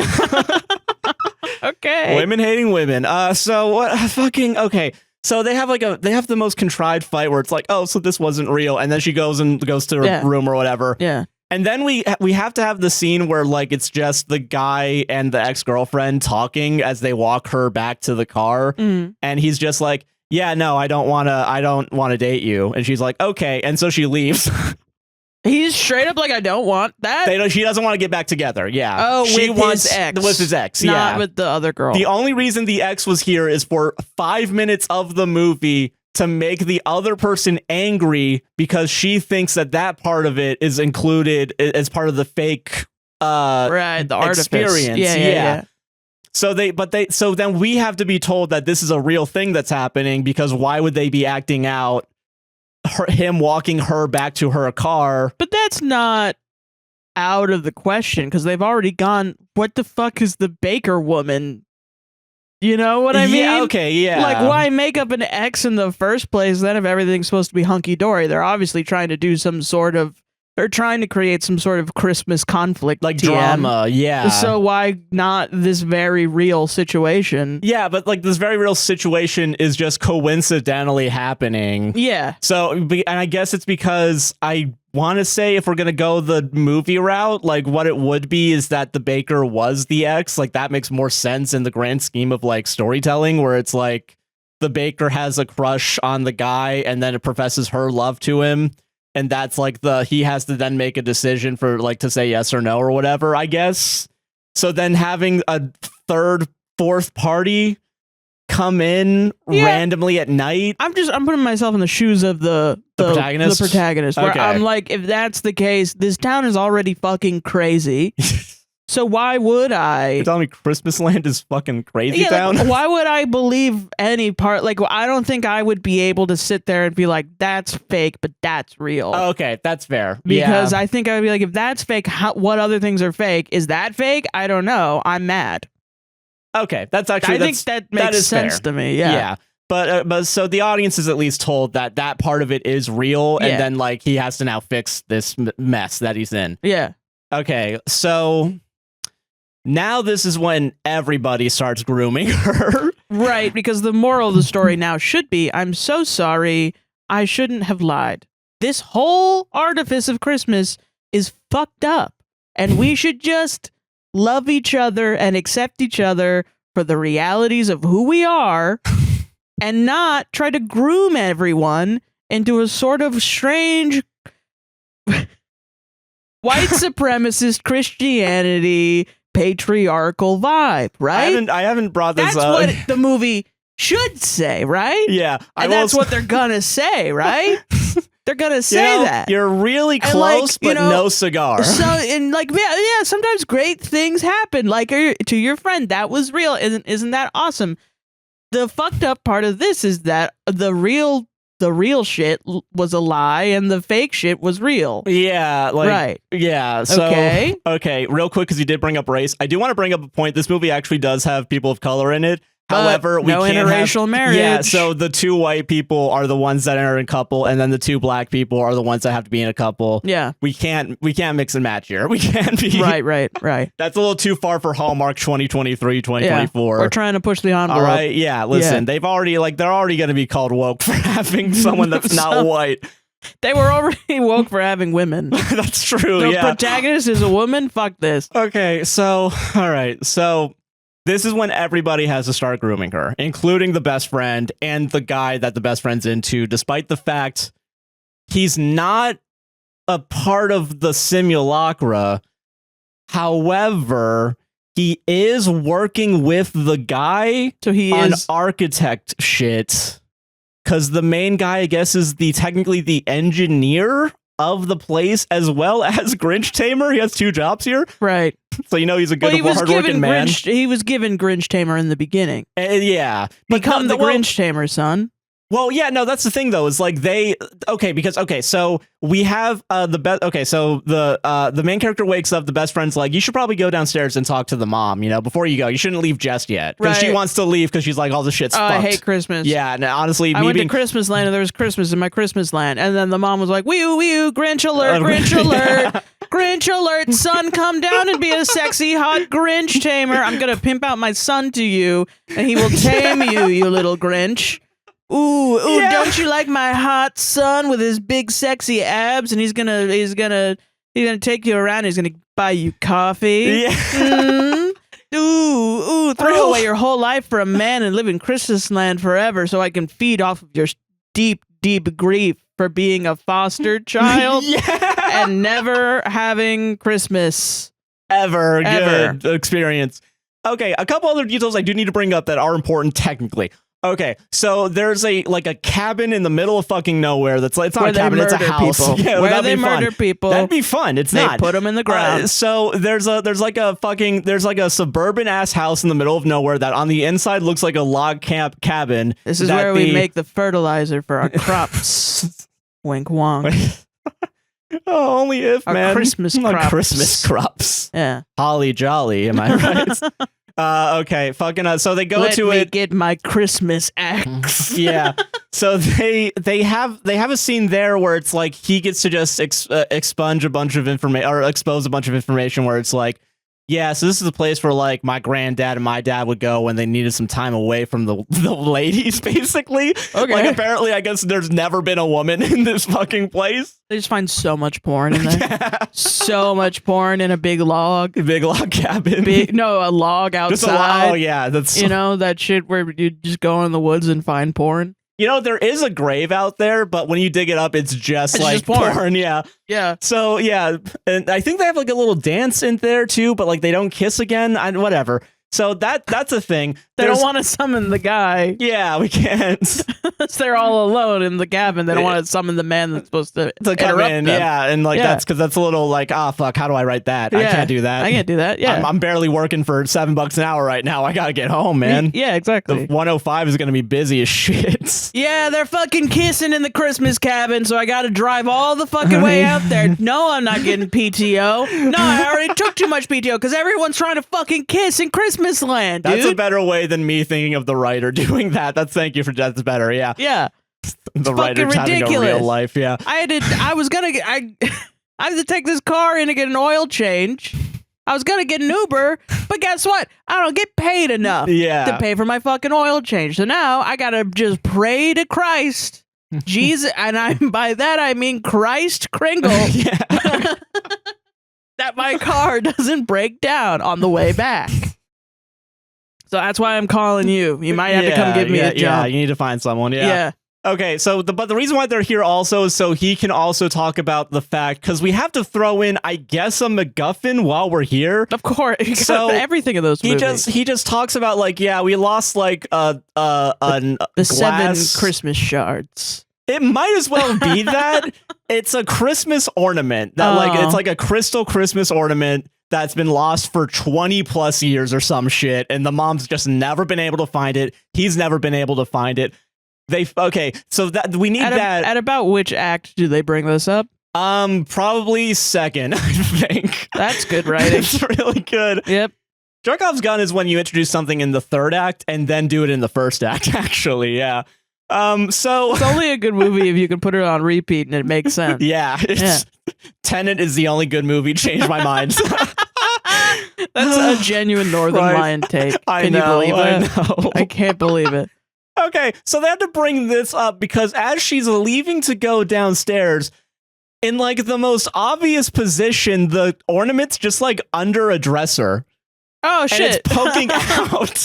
What the fuck? Like, it might as well be all the way out. She just like she has to tie her shoe, and that's the reason why she finds it. She finds it because she has to tie her shoe. And then it's like the bottom of it's peeking out. And then she grabs it and puts it in her bag and then talks with the mom and then decides to show it after they have a talk. Okay, so then the mom describes why Christmas Town exists, right? Because her fucking dead husband is gone and she didn't know what to do with herself. So she made their house an inn, a bed and breakfast that's completely Christmas themed. And then for some reason, the rest of the town went along with it and made it a tourist town that is only for Christmas. Also, the night before is when it's revealed that the baker was a fake actress lady, but also might be a real baker because she does sell baked goods technically. And then she's married to Kris Kringle, who isn't actually the mayor, and that's not actually maybe his name. It's probably something else. Yeah. And that's important too because she's going to use that information later. So then, she's explaining and trauma dumping to this lady that they've groomed. Imagine she's like, listen, I don't have the bandwidth for this conversation. I know your husband's dead or whatever. But also, like, she's been being groomed. Of course she doesn't have the goddamn bandwidth. Yeah, that's true. They are taking a lot of, like, no wonder you hate Christmas. You go to Christmas land and you just get a bunch of shit dumped on you all day. This is my vacation. Why am I fixing your shit? Who am I? Murder, She Wrote? Goddamn. Yeah. So what the fuck?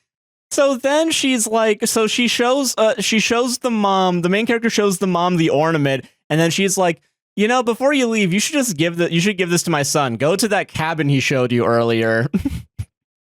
Where the men have gone to get some peace and goddamn quiet, which I think is closer to the line that he says earlier.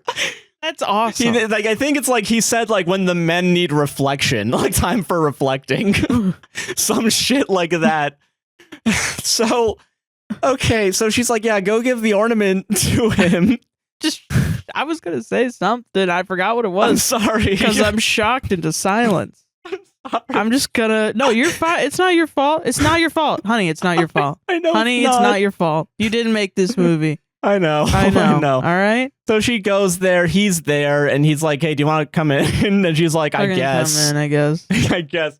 And then she like just goes. She doesn't go off on him, but she's like upset with him. Yeah. And this is also the first time we get any other emotion that isn't smiling sarcastically. Because like even when the mom's trauma dumping, she still has that.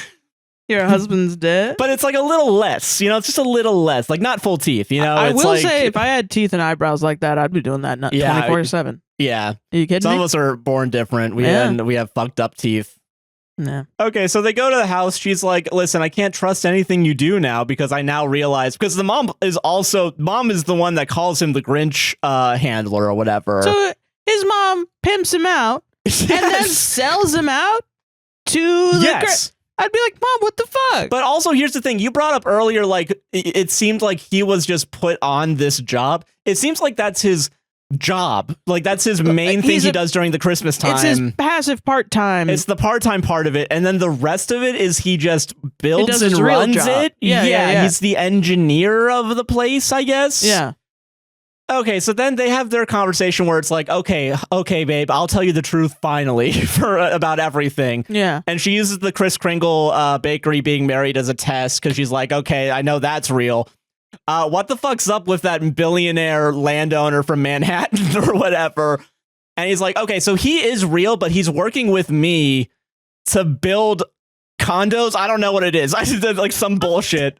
I'm imagining like, if I were writing this scene, I would definitely, regardless of if it's supposed to be serious, it would be funny because she's going to be there. She's going to be like, you really expect me to believe that man's name is Kris Kringle? And it's like, well, you did, though. So you really think I'm a fucking idiot? You kind of are. Oh, yeah. You thought a man's name was actually Kris Kringle. Kringle, yeah. Yeah. And you just went along with it because you think we're that delusional? No. We're only slightly delusional. Thank you very much. Yeah, I'd get the ick. Yeah, I'd get the ick for sure. So, and then she just asks a bunch of questions, and it's like, I don't usually feel this way about the people I'm grooming. So you're special. You're special. Basically, to me. Because he says like he usually does this. He does this every year, and this is the one time I guess it's real. I guess all the other times it was just don't leave. You're special. That's why I groomed you the way I did. I don't know. They don't explain like if everyone else just sucked.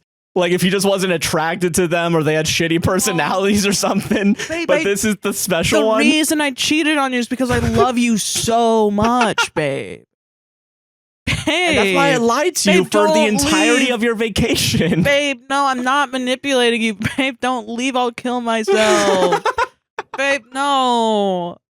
Babe, stop it. You're too sexy to be mad at me, haha. And he's like, listen, if you stay, though, I guarantee I'll be 100% truthful and honest. Okay. Yes, unironically, yes. And then they finally kiss. This is our. Yay. And she gives him. Christmas is real. And then he's like, hey, you want to put your first ornament on the tree? And it's the ornament that she found or whatever. And like, and she's like, what? Okay, sure.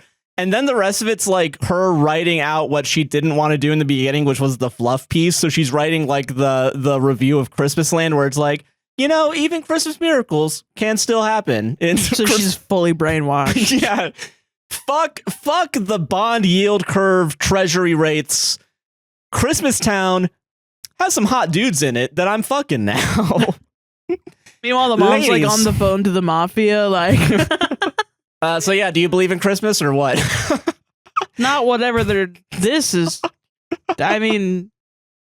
Oh, can I say another parallel real quick that I didn't realize? Sure. Okay, so not only does this movie have bad effects, like there's a transition where it's like, do you know the base transition that I want to say was either in Movie Maker or iMovie, maybe in Premiere also, where it first makes everything a sketch outline? Like a black and white like sketch, that filter. Yeah. So the movie starts off like showing the Christmasland sign being washed. So they have that filter crossfade into a different filter that doesn't have any of the lines but has the pastel painting. That's funny. Colors, and then it goes to the full scene. That's at the beginning of the movie. At the end of the movie, they just copy pasted in the timeline. It's awesome. The same. So there's also double B-roll like it was in the last movie. Awesome. Which I guess got to cut corners somewhere. So whatever. Yeah. It sounds horrible, but it also sounds like a vibe. Weirdly, like I do get what you mean. Yeah, because it's so ridiculous. Yes, it's not like good in a film way, but good in a bad Hallmark movie way. Yeah, and I guess that's like because the last movie I do feel like that was worse. That was worse, but it reached so bad it's good territory for me while I was watching it. But for like film nerds, not for people that want to watch like people that want to watch. I Hallmark think common Christmas people movie. will probably enjoy this movie more than that one. Yeah, because I mean, if I have to give it credit, I don't. But like, if I give it credit, like it does have a plot. Yeah. It does actually focus on the characters that they advertise. Yeah, and they wrap stuff up. yeah, things are set up and paid off in a way that, while it doesn't necessarily make sense, it makes sense in the movie. Yeah. And it's like, because it's a real movie, which I guess I gotta give it credit for. Yeah, like it's annoying in a structure way, but it's also like, well, Yeah. it's all the bad trappings of like a, just a meh movie. Yeah. So it's like, why not put it in your list if you're Yeah. watching shitty Hallmark movies that are funny? Yeah. Plus, I think the premise is interesting enough. And I think that's also why I kind of see where it was going. Yeah. And I'm willing to bet the book doesn't go the cynical asshole way that I would want it to go, which is like talking about the fact that like under Christmasland's actually level 2, and then level 1's all the tunnels, like it's fucking Disneyland, and then there's the cafeteria where you think about how much you hate your fucking job, and then there's the Fallout shelter underneath. Yeah. But no cast members can go down there. That's for Roy Disney. Yeah. It's corpse. Yeah. The corpse. Yeah. My thought was so the thing I wanted to say that I was stunned into silence was when she brings out the ornament, the old woman goes, "My phylactery," and takes it and is like, "You can't," like fucking Bilbo Baggins in Lord of the Rings. Yeah. When he tries to take the ring and he turns into a horrible, evil looking monster. Yeah. Because he's so possessed by his greed. Yeah. That has been poisoning him since he had the ring. And so her poisoning of wanting to make money off of Christmas. Yeah. And then she's like, "No, old woman," and then she like crushes it. And she's like, "No," and then she like she disappears into dust. And then he's like, "You killed my mom." It's like, your mom was a lich. She was dead already. She's been killed many times over. Yeah. By she was gonna take over the world through and make Christmas and make the whole world Christmas world. Christmas world. It's gonna be Christmas world, and then the next it'll be Christmas universe. First we're going to Christmas Mars, and then the Christmas Milky Way. And I'm doing this for my dead husbands. I'm doing this because I forgot, because I've died too many times to have a memory. All I am is an encompassment of grief without memory. Grief is love with nowhere to go, and my love is lost. So therefore you must kill me in combat, in sword combat. God, that'd be good. I know, that'd be fun. Yeah. That's D&D. It's just D&D. Yeah. I just want to play D&D. Roll for Christmas? Roll for Christmas? One. No. Anyway, ads. Yeah, ads. Thank you for listening. Back next part. Fuck this. It's I don't want to talk about it anymore. It's a bad movie. Don't watch it. Yeah. I'll watch something else next week, and then it's gonna be the same. It's gonna be the same thing. I mean, I don't know, man. We can't tell you what to do. Welcome to the ad break. Welcome. Hey, are you enjoying this podcast so far? I know I am. Then you better like, comment, subscribe, hit the gosh darn bell, and rate us 5 stars on Apple and Spotify podcasts. Hype us on YouTube. Yeah. And share. I don't know. Yeah, do it. Let's do a little sharing. Just a Sharon's Karen with the podcast. Yeah. If you want to support the podcast financially, there's a couple ways to do it. I'm going to start off as usual with buymeacoffee.com/APWSTR. Sweet. If you want to leave us a little tip, it's in $3 increments, and we'll read your note as long as it's not racist, homophobic, transphobic, etc. Anything bad. Yeah. Anything bad, yeah. We have 2 coffees from 2 different people this week. Thank you very much. Oh, sweet. Fox and Thigh High Socks bought 5 coffees. Let's go. Bonjour, my little Ogapogos. I have nothing going on in my life to inspire this week's question. Nice. However, I did have Sarah stream on YouTube to give me the bardic inspiration, baby. Let's go. So this week's question is, in an apocalypse, let's say zombie, nice and classic, what 3 cryptids do you want with you surviving the apocalypse? Ostrich emoji, butterfly emoji, squid emoji, woolly mammoth, squid, butterfly, ostrich. Nice. I got there. Yeah. I had to look up cryptids. You had to look up cryptids? Because I can't think of any. Did you know the pronunciation of Ogopogo? No, I didn't. Did you look it up? I looked it up and I saw that one was a cryptid, but I didn't look up the actual pronunciation. Did I fuck it up? No, you're right. Oh, okay. I said Ogopogo. Ogopogo. I like that. On stream, and I was like, I just didn't get it right. And everyone, I think, eventually was just like, sure, you got it right. Sure, whatever. That's fair. There was one I saw. I can't think of three. The only two I know are Loch Ness and Barefoot. So those two, I guess, are in the roster. Barefoot? Bigfoot. Probably his bare feet. Barefoot. Barefoot. He got foot of a bear. I'm going Mothman, Ogopogo, Ogopogo. Yeah. Ogopogo? Ogopogo. Ogopogo. Whatever. I don't fucking know. Jersey Devil because it's a dog. That's fair. It's a little dog. There was one. Is Ogopogo the gator one? There's a gator one. No, that's like a Loch Ness. Yeah, I know the Loch Ness, but there's like another one that's like a gator one. I don't remember. And that's an Ogopogo? Not Ogopogo. I think it was close to it, but I can't remember. So you asked, what's an Ogopogo? Is it a gator one? And I said, no, it's like the Loch Ness. And you go, no, I know Loch Ness. Okay, sorry. Isn't there a gator one? A gator Ogopogo? No, a different one. So I just... Ogopogo real. I'll leave that up to y'all. Oh, Ogopogo is also a dragon. Okay, It is. That's what I said. Okay, sorry. So Ogopogo, no. Okay, I thought because I think I looked it up on Wikipedia. I think it has a letter that starts around those letters. That's why I got confused in my head. And I knew that. And you just knew because I should just read minds. No, I'm sorry. I'm explaining now why I'm explaining why I'm an asshole. No, why I'm an asshole. Oh, okay. Because I fucked up there. Yeah. Okay, gotcha. All right, cool. Ogopogo, I think, is on my list now. How I think. It's just, water, dog, air, Mothman. Yeah. I like Mothman. I feel like you can fly away from the zombies. Yeah, that's what I mean. I guess Barefoot would just kick the shit out of him. Is that what I'm hoping? For his bare feet to... Can they become zombies? Ooh. So who do you want to risk having be a zombie? Right. Changes it a little bit. Okay. Am I gonna answer? Zombie dragon? No, that wasn't the question. That was my three, yeah. I think those are my three. It's literally just because those are the only three I know off the top of my head. Yeah. Even though I did do research for this question and then I just forgot it. So my bad, Fox. But thank you for the coffees in question. Yeah. Yeah. And we have one more coffee this week from Indigo, and I believe it's she, her. Mm. Yep, she, her, who bought 3 coffees. Nice. Fox, this message is for you. Oh, never mind. All caps. Yeah, look away, everybody. This is, if you're listening to this and you're not Fox, you're going to jail. Oh, no! I absolutely am obsessed with Has Been Hotel and agree the spoilers are absolutely ridiculous.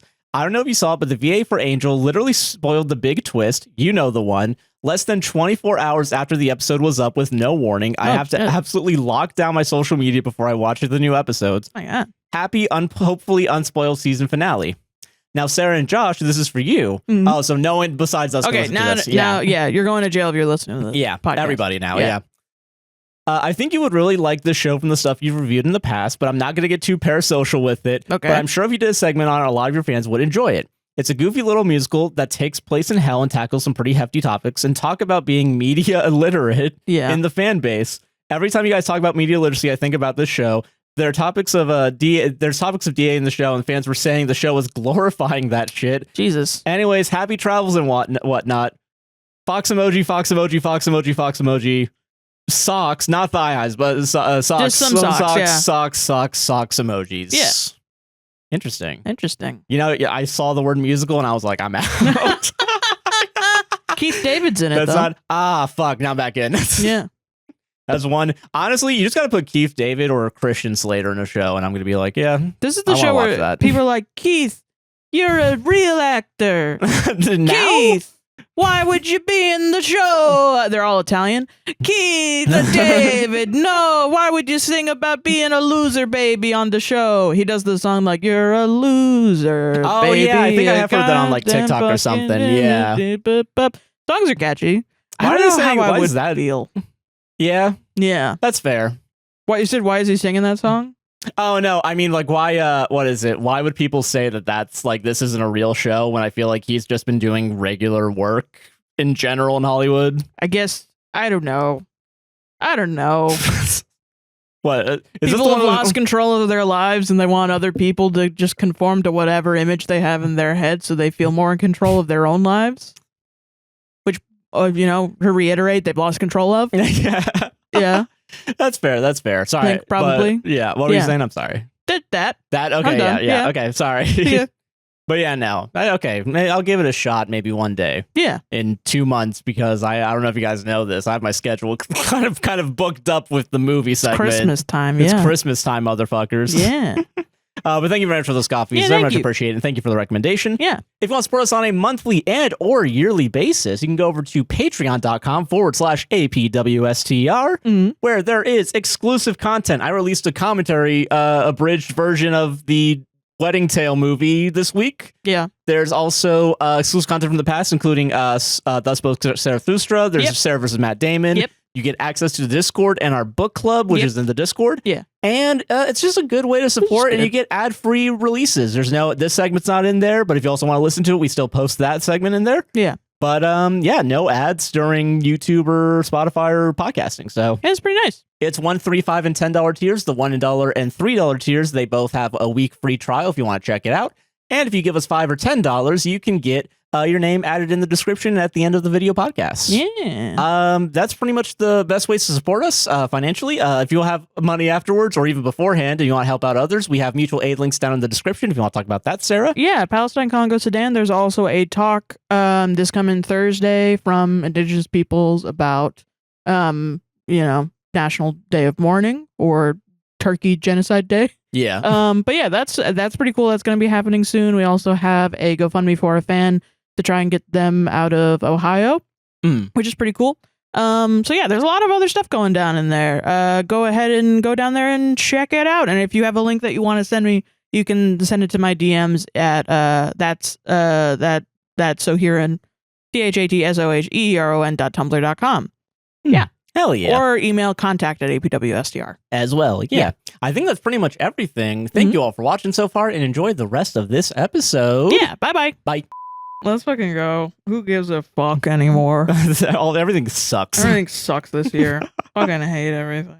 Let's start with a funny one. All right, that's fair. Okay, this one's at the feline vet. Overheard at the feline vet. Okay. Overheard at my cat's vet. Lady comes out to the front desk and tells the owner, "Ma'am, your cat is ... extremely angry." The owner sighs and says, "He's not angry. He's passionate." There is a difference. The employee pauses and departs without speaking. What seemed like just 30 seconds later, the tech reappears and says, "Ma'am, your passionate cat just bit us again." I don't know what that cat's been through, but I haven't stopped thinking about the phrase, "he's passionate." I'm considering using passionate for all my worst personality traits as well. Yeah, like that's crazy. Passionate. That's such a crazy line. Like, I think in general, I feel like if you say that about people, I'm like, I'm not angry. I'm passionate. I'm already like, I hate you. There is another level of like, you're putting that on your cat. Also to the vet that has to deal with your cat right now. Just being like, no, I'm not gonna, like, the vet is saying, come in and calm down your cat so that we don't get bit. And then the person's like, semantics. Because I don't want to do that. Push his glasses up. I wouldn't call my cat angry because I actually, I don't know why you're a vet if you don't even like cats. I like cats and I would never call them angry. It's like, dude, I mean, the cat's freaking out, Yeah. The cat's in a new environment. Dude, anytime, I feel like, it's crazy. Yeah, I know you're supposed to, we don't do this, which I know we need to. It's to make our cats comfortable with, like, being in the carrier, like, every once in a month, like, we leave them out so they go and sit in them. That is true. They are comfortable with it. We just don't do the actual taking them out with it. Yeah. Every month, I think is what it was. I think from that cat guy that you showed. Oh, yeah. Jackson Galaxy, yeah. Yeah. But, I mean, yeah, and especially when it's the vet and you have to worry. I don't know, man. Every time we go and like the cat, whichever cat it is, like just running around, like wanting to hide but can't find a spot. Yeah, because it's all new smells. It's all new stuff. Other animals have been there. The dogs. Yeah, dogs are barking, and so they're getting freaked out and all that stuff. If they have to go back, behind the shit, I don't even know what's back there. Yeah, and that scares me. Yeah, and also like I don't know. I guess it gives a vibe that they think that the vets aren't good with cats, which I'm sure there's bad vets. Oh yeah, for sure. But every vet I've had, even the ones that were not as good, like with the customer service side of it for Yeah. us, for people. Yeah. They were still good with cats. No, yeah, I feel that. Like they were still good at their job. Yeah, no, I don't think like what is it? I don't blame vets for being bought out by private equity and like having to upcharge their shit, you know what I mean? Like Well. but I don't know. I I'm a little. don't need to bring up. Yeah, okay. Yeah. But no, yeah, no, I don't. That's so funny that you're He's not angry. you're He's passionate. I love the passive aggressiveness though of also like being like, all right, I'll play your fucking game. Yeah. Yeah, your passionate cat is holding a gun right now and is holding us hostage. Just a tiny cat being like, Yeah. is really funny. That's funny as fuck. Yeah. Guys, I'm not. Ma'am, your I'm not. passionate cat is holding me at gunpoint. Excuse me. He just loves guns. It's just he loves. Have you He's not a heard big of the First gun nut. Amendment? Second Amendment. That's very sweet. Yeah, because I want to call him passionate. Am I not allowed? Am I not allowed to I call thought this it? was America. Yeah, the Second Amendment is for the cat. The First Amendment's for me. Because cats don't speak, but they do hold guns. The CRA, the Catchinal Rifle Association, Dude, I'd actually sign up for that one. I feel like cats should be able to have guns. have guns. Yeah. You know what we gotta do? We gotta make backpack. We have to put like little backpacks on them, like with like Yeah. turrets on them. Okay. I think that's good. I'm just. You you just know want to what? play Pal World, is what you I just want want. to play RimWorld. I think Oh, is okay. what it is. Someone should make a cat army mod for RimWorld where you just they give them probably guns. have. Probably. I should look into that. Yeah. Go look at it. Yeah. Fucking. Hey, one Christmas, I was rooming with a millennial who had a bunch of cats. Mm. And so I gifted him the book that's How to Teach Your Cat About Gun Safety. And oh man, it was Yeah. like a pig in shit reading that book. Just fucking living it up. I was just like, yeah, it's pretty funny, right? Because cats and guns. Oh yeah, huh? yeah. And he was just flipping through it and laughing. that cat's holding a gun. Like the first. That's not normal. It's like fully like the first time a kid ever got onto like the feeling you have when you went on to like I Can Has Cheeseburger for the It's first like, time. Oh, cat can't have cheeseburger. Saturday, but it's Catterday. Ceiling cat, basement cat. Yeah. Like God and the devil. That's funny. I never looked at the Christianity part of that one. No, yeah, ceiling cat and basement cat. I guess that makes sense. Yeah. Damn, I didn't know that. Fuck. Catterdays when you relax, Yeah. and then Sundays when you worship ceiling cat. So funny that you're millennial for I remember. I think I remember him too. Was I around during this time? Yeah. Okay, yeah. Yeah. Yeah, he seems like the kind of guy that would. He just was very happy. He was I think. happy. Yeah, it was a good gift. It was nice. It was like you just get a gift from a friend and just be happy about it. Yeah, that's fair. Yeah. Well, I wasn't happy about it. I was ecstatic about it. Yeah. Okay. God. Dude. I hate. Yeah. People Anyway, like that, do your Reddit story. Whatever. Yeah, we solved it. Yeah, we solved it. Yeah, it's a good. You don't do that to anyone. Don't do that for cats, and don't do that to other people or Yeah. about yourself. When you know, like if you do something bad, don't say you're passionate and assume that's going to be a free pass. Or do it. Or do I don't know, man. Fuck it. I'm not your dad. Am I the asshole for giving a secret family recipe to a family member? I don't know. I'm married into a family that has a secret pasta and red sauce recipe.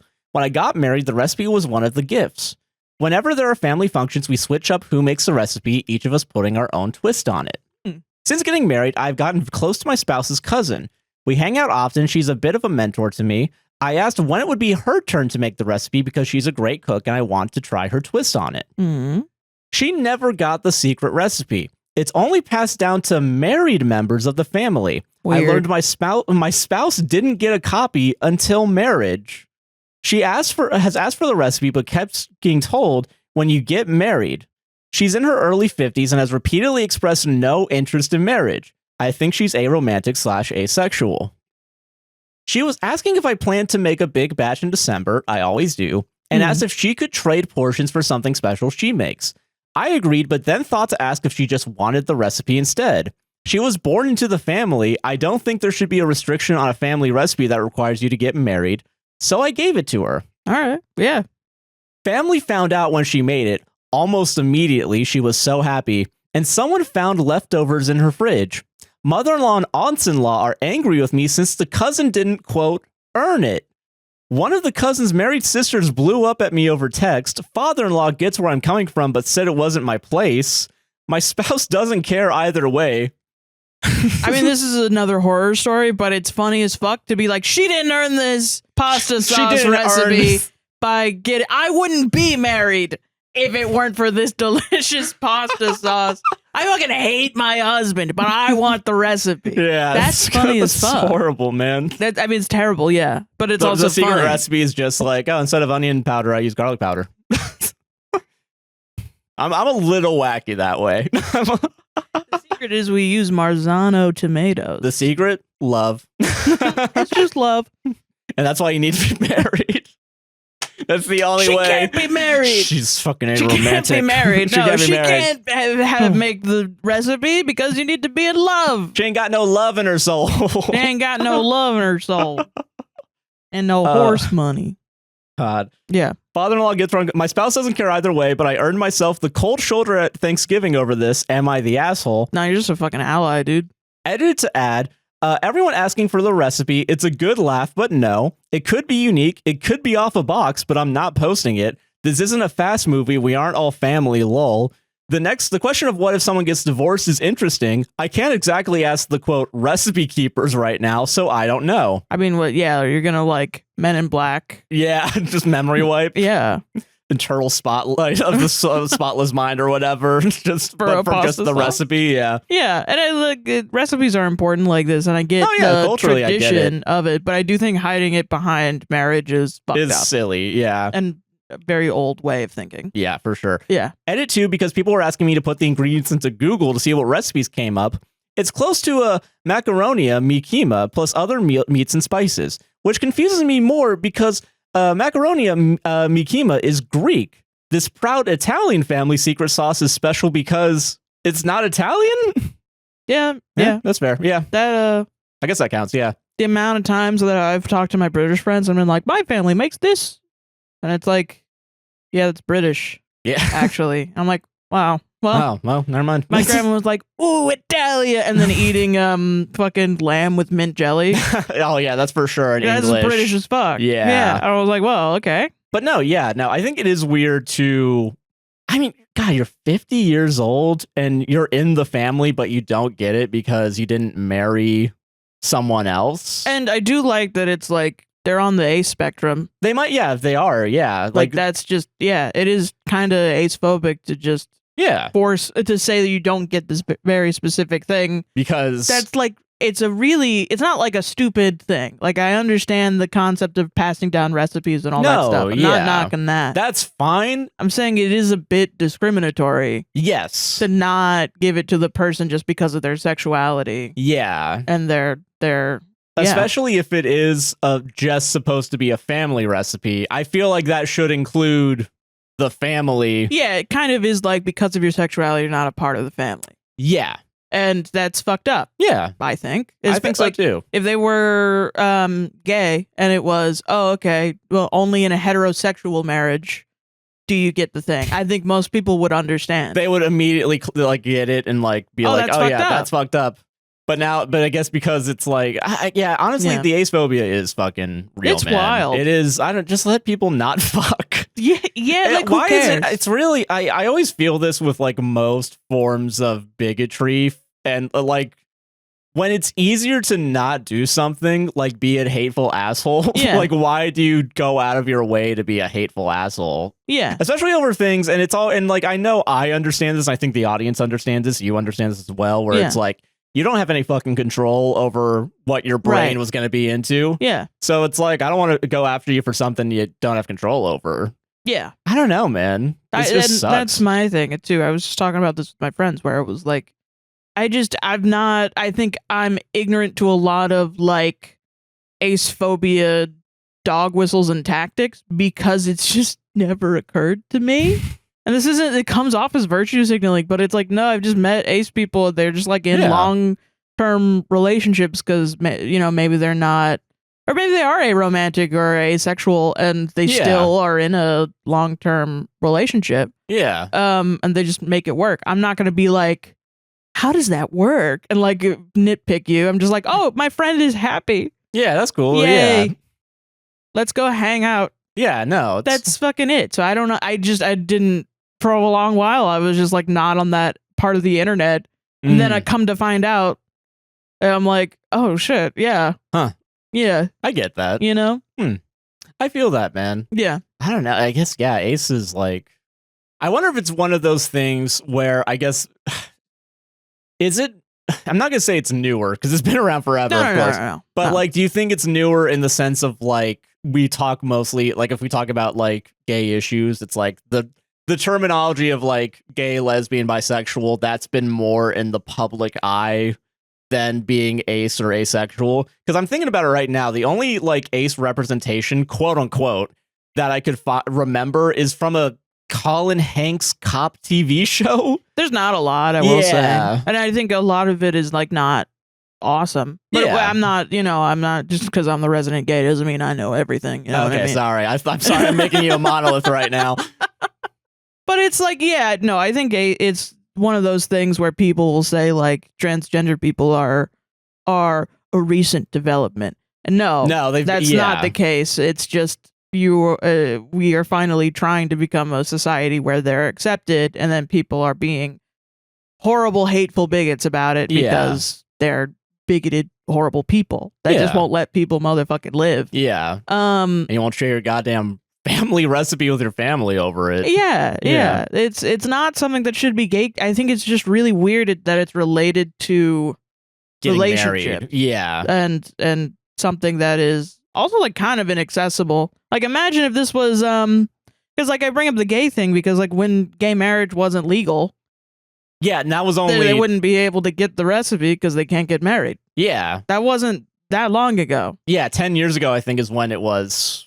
It was 2014, finally, I think. 2014, so about 11 years then? Yeah. Something like that? Yeah. Yeah, no, then that's really close to where we are now. Yeah, so it's like it's just find it strange and we had iPhones before we had gay marriage. It's crazy. That is crazy. You know, I mean, I knew it was already crazy, but I think putting it in that framework is even crazier when you think about how advanced of technologically we were at the point. Yeah, and culturally we were still fucked. Yeah. Yeah. Remember when they had friends have the two of them have a kid out of wedlock just to give to make everybody upset. Yeah. Yeah, and then like we had to be but then it's like, but they're still raising the kid well. Yay. Never mind. You don't have to get married and have a kid, I guess. I don't need to bring out the shotgun. Dude, it was when I walked home from school, and this is a completely separate topic. Fair. But like when I would walk home from school, they were building a church. Ironically, it's the church where our friends got married that one time. Did we go to that one? Yeah. Oh, it was the one at like 7 a.m. in the morning on a Saturday. That church. I walked home down that road to my childhood home. Yeah. And I watched that church get built. Yeah. And one day I'm walking down and churches have the little thing out front. Yeah. The like Bible verse, blah, blah, blah, or whatever. This one said like children of divorce trauma group tonight at 6 p.m. or something. I just kind of had a thought where I was like, what? I'm chill. I'm okay right now. Yeah. And it was the first time I'd ever encountered the idea that like divorce. People think children of divorce are inherently fucked up. Every time. Yeah. Because I do think, like, you have trauma from your parents' divorce. Oh, for sure. And I'm willing to bet even in the best case scenario for a divorce, like, there's still going to be probably there's a possibility. Something. Yeah. I was fine. Yeah. Luckily. But I do think, I think there's some nuance to it. Oh, yeah. But then it's like, I think because of its relation to the church, I've seen people online use that as a way to be like, never get divorced. Yeah, I was going to say, what's the angle? Because it'll like, fuck up your kids. Listen, just because your parents failed God doesn't mean you have to fail God. Yeah, that's wild, right? Like, what's the angle there? It's kind of like a free pregnancy test, which is like, yes, I agree. Yeah. But who's giving them out? And why? And why? Are you trying to convince young girls to not have abortions because this is a Christ-backed kind of like entrapment scheme? Or you go in for a free personality test and you have to hold on to the two electric Yeah. Just because you need to go to the bathroom in the intermission of Hamilton. Yeah, doesn't mean that doesn't mean the Church of Scientology should be out there. Your energy levels are off the charts. And you know why? It's because you know what a good musical's like. Anyway, we meet on Saturdays. You want to show up? We got free food. But yeah, now solved it. Good stuff. D&D Am I the Asshole? Found this recently. Why have I not seen this yet? Yeah, I know. Crazy. Am I the asshole for insisting that everyone play a dwarf in a short D&D mini campaign and refusing to change the premise for one player? Okay. Hey y'all, long time lurker, first time poster. But anyway, am I the asshole for insisting that everyone play a dwarf in a short D&D mini campaign and refusing to change the premise for one player? Okay. I, male 34, run a D&D campaign for a group of friends, including a married couple. She's 29, he's 31. During the Christmas season, her husband works 80 to 90-hour weeks. Oh, shit. So she asked if we could run a short mini-series during the break so the group could keep playing without progressing the main campaign without him. I agreed and started planning a 5-session mini-campaign. I pitched a concept called, quote-unquote, Oops, All Dwarves, inspired by the tone of The Hobbit. Okay. Not an imitation, but an homage, a focused story about a single people, their culture, and the emotional stakes of defending their homeland. Everyone initially agreed to the all-dwarf premise, including her, and nobody voiced concerns. Because I thought we had full buy-in, I put a lot of time into building a detailed player packet. Clan lore, history, war setting, character prompts, and thematic tools. Why do I feel like someone wasn't fully on board and didn't realize it? The other 3 players were excited and immediately built characters that fit the tone perfectly. But after all that work was shared, this player suddenly said she doesn't want to play a dwarf and insisted on playing a gnome instead. She argued that a gnome would logically exist underground and fit fine. When I explained that the premise depends on everyone being dwarves, shared heritage, shared trauma, unified stakes, she implied I was taking a one-shot too seriously. What? She also said that if she couldn't play a gnome, she might not want to play at all. What? That stung because 1, she originally supported the idea, 2, the objection came only after everything was completed, 3, it felt dismissive of the time and enthusiasm I put into building something special, specifically at her request. I told her kindly but firmly, for the miniseries, the premise is everyone plays a dwarf and I'm not changing that. I'd love her to join, and she can make any style or personality of dwarf she wants. If she doesn't want to play a dwarf, she can sit this one out and rejoin when the main campaign resumes. No hard feelings. I also checked in personally to make sure there wasn't something else going on, because I don't want this to create real-life conflict. Yeah. Now she feels I'm being inflexible and gatekeeping creativity. How? Yeah, that's kind of wild. I don't think you can. I don't think you can do that. Yeah, I don't actually think you can. You know, I think weirdly that's enough, the one thing. I think you're self-gatekeeping yourself from being creative with a strict rule set. Yeah. That's weird. That's a weird... Cause and effect. You know what I mean? Yeah. I don't think you're the one that did that. No. Jesus. Meanwhile, the other 3 players are fully committed and excited, already building tone-perfect dwarf characters. So, am I the asshole for refusing to allow a gnome character and insisting that everyone play a dwarf as originally agreed? Update. Oh, shit. I didn't say this when I picked it. After a good discussion and a clearing the air, we have come to an understanding. To clarify what she really wanted was the following. She has never enjoyed the aesthetic of classical dwarves and didn't like the idea of a bearded, tough, muscular woman. Lame. She's lame. Drop her. She's a lame friend. She's got bad aesthetics. Wait, she's saying she always felt that, so why didn't she bring that up? I was going to give some benefit of the doubt. She's lame and she's bad at communicating, especially because she wanted to be a rogue, and this was our first time playing 2024 rules. She didn't realize the stats are no longer tied to race, but background. She wanted the stats and mechanics of a gnome.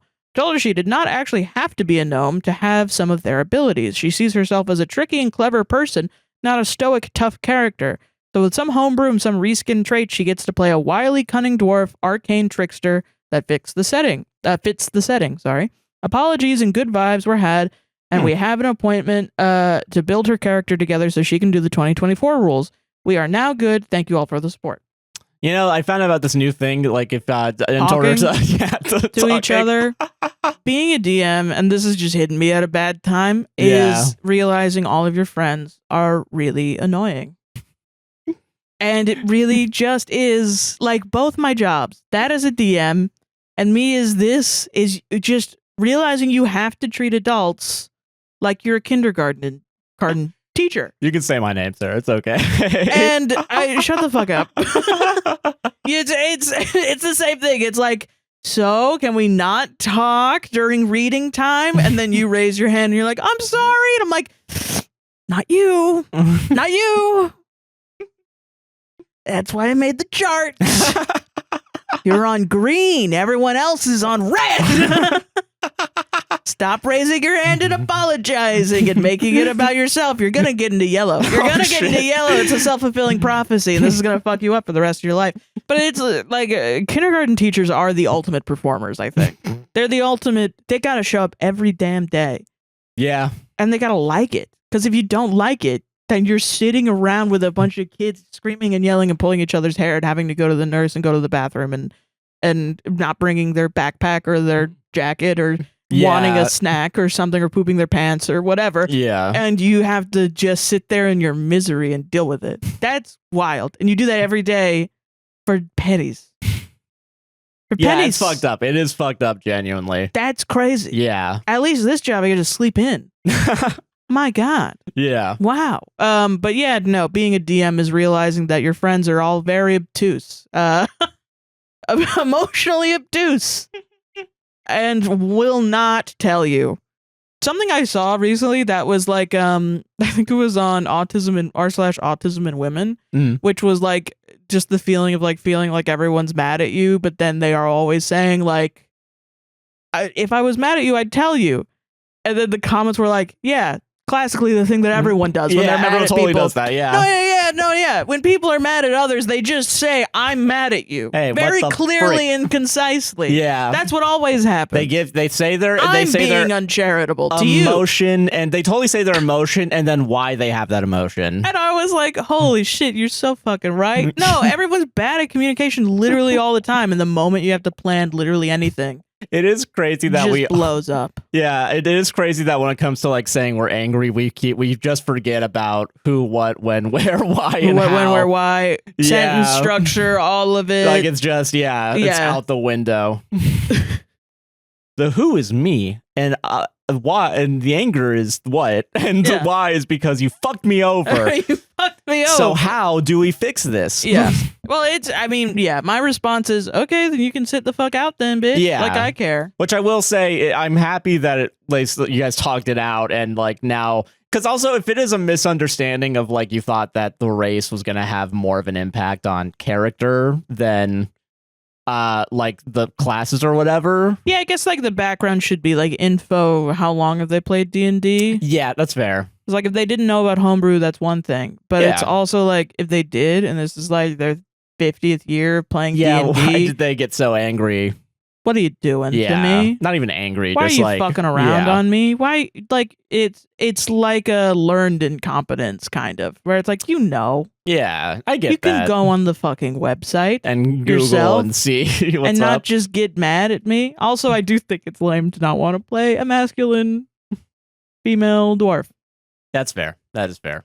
Green flag if you do play a masculine female dwarf. Hell yeah. Red flag if you're like, no, I need strict gender roles for my character. And you're cis, red flag. Yeah. Red flag. Solved it? Solved it. God, man. D&D really just brings out the... And this is a more cynical take than I think normal for me. It's just like, she's going to be trouble later. I'm telling you right now. Like I'm like Vietnam. Yeah. She's going to cause all this trouble. She's not going to show up once. Believe it. Believe it. Hell yeah. Yeah. But no, people get really fucking mad when you bend your entire back for them and then all of a sudden you start being real inflexible. Yeah. Then all of a sudden they're like, what do you mean? I didn't treat you like a person. I treated you like you were made of rubber. Yeah. Are you telling me rubber breaks? What the fuck? That's never happened to me or anything I've ever seen. I think you're being malicious, actually, even though we're supposed to be friends. Yeah. Anyway, go ahead and read that. All right. Me just sitting here, just looking at the camera the entire time you're speaking, like... No, I'm joking. Yes. All right. And if you think this is about you, it's not. Not. Nope. That's the thing that sucks. That's the if thing you that think sucks. it's about you, it isn't. Yeah. Nope. All right. Am I the asshole telling my friend that proposing is not a suitable, quote, Christmas present? I think you're a baller for that. Yeah. I have a friend who I'll be calling Harry. Harry and I have known each other for over a decade. We're in our early 30s. He was part of my own wedding party, and 99 times out of 100, he's an all-around great guy. Harry has been dating his girlfriend for around 4 years. She's an absolute diamond and brings out all of the best qualities in him. A couple of weeks ago, Harry confided in me that he was planning to propose to his partner over Christmas. She's very family-focused, and he is setting it up so his parents, quote, unexpectedly visit them. They're doing Christmas with her family this year. Early in the morning, and he will propose during the present opening in front of his and her parents and her sibling and their partner/kids. Okay. When chatting about arrangements a couple of days ago, Harry made a throwaway comment about the engagement that's saving him some time in relation to the rest of his Christmas shopping. I asked him what he meant, and he said that since he was proposing, he hadn't planned to get his partner anything else for Christmas. I'm your gift, motherfucker. I said that the two were not mutually exclusive. When I got engaged, albeit not at Christmas, my husband still got me a birthday present the following month. Yeah. Harry raised that the ring was costing him more than several usual Christmas and birthday presents combined, which is true. Okay. But it is not the case that he is scraping together every last penny to buy it either, and there is absolutely money to spare for a couple of gifts that he'd usually get his partner.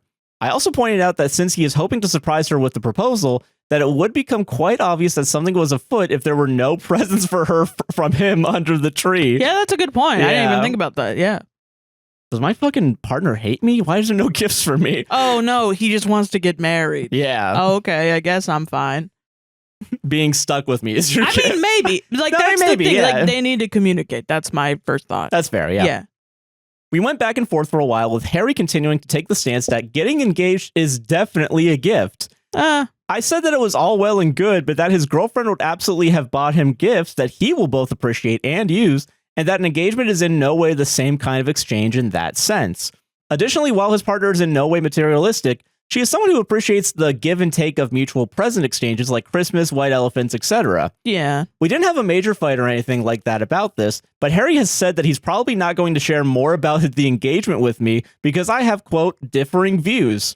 I don't want to be a stubborn old fool on something I'm clearly wrong about, so would appreciate the view of internet strangers on this. There is an edit, by the way. I mean, man, I think it depends. That's my thought process. That's fair. I do get that. I think if she's fine with it, it's fine. I think you shouldn't just assume she's going to be fine with it. I think you should talk about it. Yeah, I get that. Because I think, like, you know, people are poor. Some people can't afford Christmas presents for their fucking partners, which we will, like, do Christmas presents later, usually sometimes. Oh, yeah, true. Yeah. Because we get paid once a month and it usually goes to bills and groceries and stuff. And this year we might not even do Christmas presents. We don't have extra money. Yeah, no, yeah. And it's like, if we're fine with that, we're fine with that. No, I'm cool with that. If anyone else came in and was like, Josh is going to be upset, I would be like, fuck off. Yeah, no, yeah. You don't know what you're talking about. No, yeah. However, to just assume your partner is going to be cool with it and then don't be shocked when they're not cool with it. Yeah. Like, you should come prepared. If you're going to just not speak to him, you should come prepared, is what I think. I think you should be prepared for any scenario. Yeah. If it's a tiny thing. And also, earrings. Yeah. I don't know. Yeah, something, yeah. There you go. You're getting 2 pieces of jewelry, the earrings and I got the this ring. from Kohl's. Yes. I don't know. Here you go. No, yeah, that's fair. Yeah. Edit. A couple of comments are on the same line, so I'll respond to them here instead of individually. Quote, he shouldn't propose to her in front of others. Getting engaged in front of family would suit his partner to a T. This is definitely something she would want based on previous conversations. Quote, you shouldn't involve yourself too much in your friend's life. The entire discussion lasted maybe 5 minutes while we were having a drink, including Harry saying he'd not bring it up with me anymore. In no way have I told him point blank to do/not do something, and we have spoken since civilly on other topics since. I'd hope that everyone has a friend or two who will be honest to them if they think they're wrong. To be frank, my question here centered on the proposal as the gift, not on if I'm a bad friend. Yeah, well, yeah. And that's the other thing is, like, I don't think it's bad that OP brought her up. I think it's good. I think it's good to, even if she's okay with receiving the proposal as a gift or whatever. Yeah. You know, like in the movie where, like, maybe she's like, she loves Christmas. Oh, yeah. Or something like that. Like, if she's that type of person, some magical person. Yeah, yeah. You know, I don't know.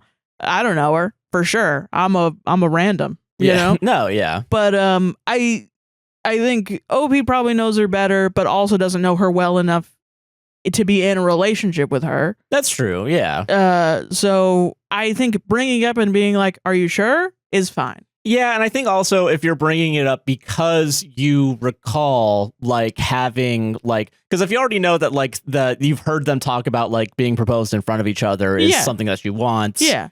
You kind of know a little bit enough about like, and you also know that she does enjoy the mutual gift giving that comes with Christmas. You're looking out for him. You're trying to you're trying to be like, hey, I don't know, that's the best idea. You're not saying you're a bad person. Yeah. Which I just, I can't fucking believe you want to give her a present. This friendship is over. Shoves drink in his face and leaves the bar. Like, he's talking about like, oh, I think this, and if she doesn't see present, she's going to know. Yeah. So it's not going to be a surprise. So if you want it to be a surprise, then that's going to be something. Like, you're trying to help him out.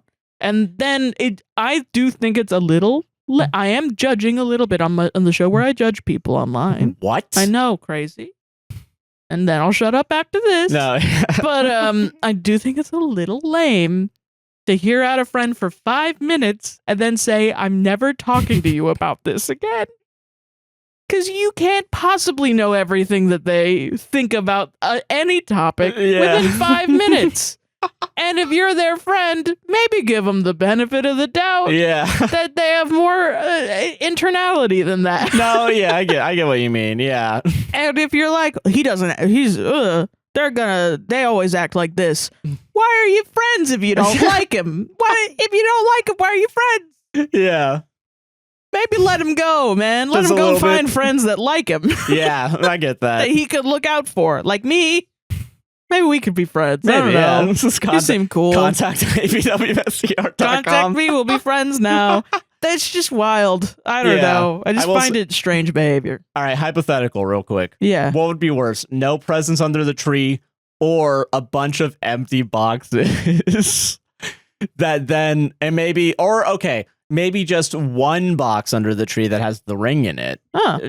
Okay, hold on. I'm making this work. Hold on. Yeah, okay. That would be funny though. Like you have to run to them, like take the ring out. Would you marry me? It doesn't. I think for me, it doesn't matter as long as it's talked about. Yeah, no, I agree with that. Because I'm also not a surprise person. Fair. But if she's a surprise person, very likely she's also gonna expect something. Yeah. You know what I mean? I get what you mean, yeah. Like, most of the time, I think it's a normal, logical conclusion to be like, if she wants a surprise proposal in front of family, no gifts for you. What? What do you mean? Yeah. And now you're selfish. You're selfish because you want more than what you got. Which is me. What, I'm not good enough? It's like, I don't know.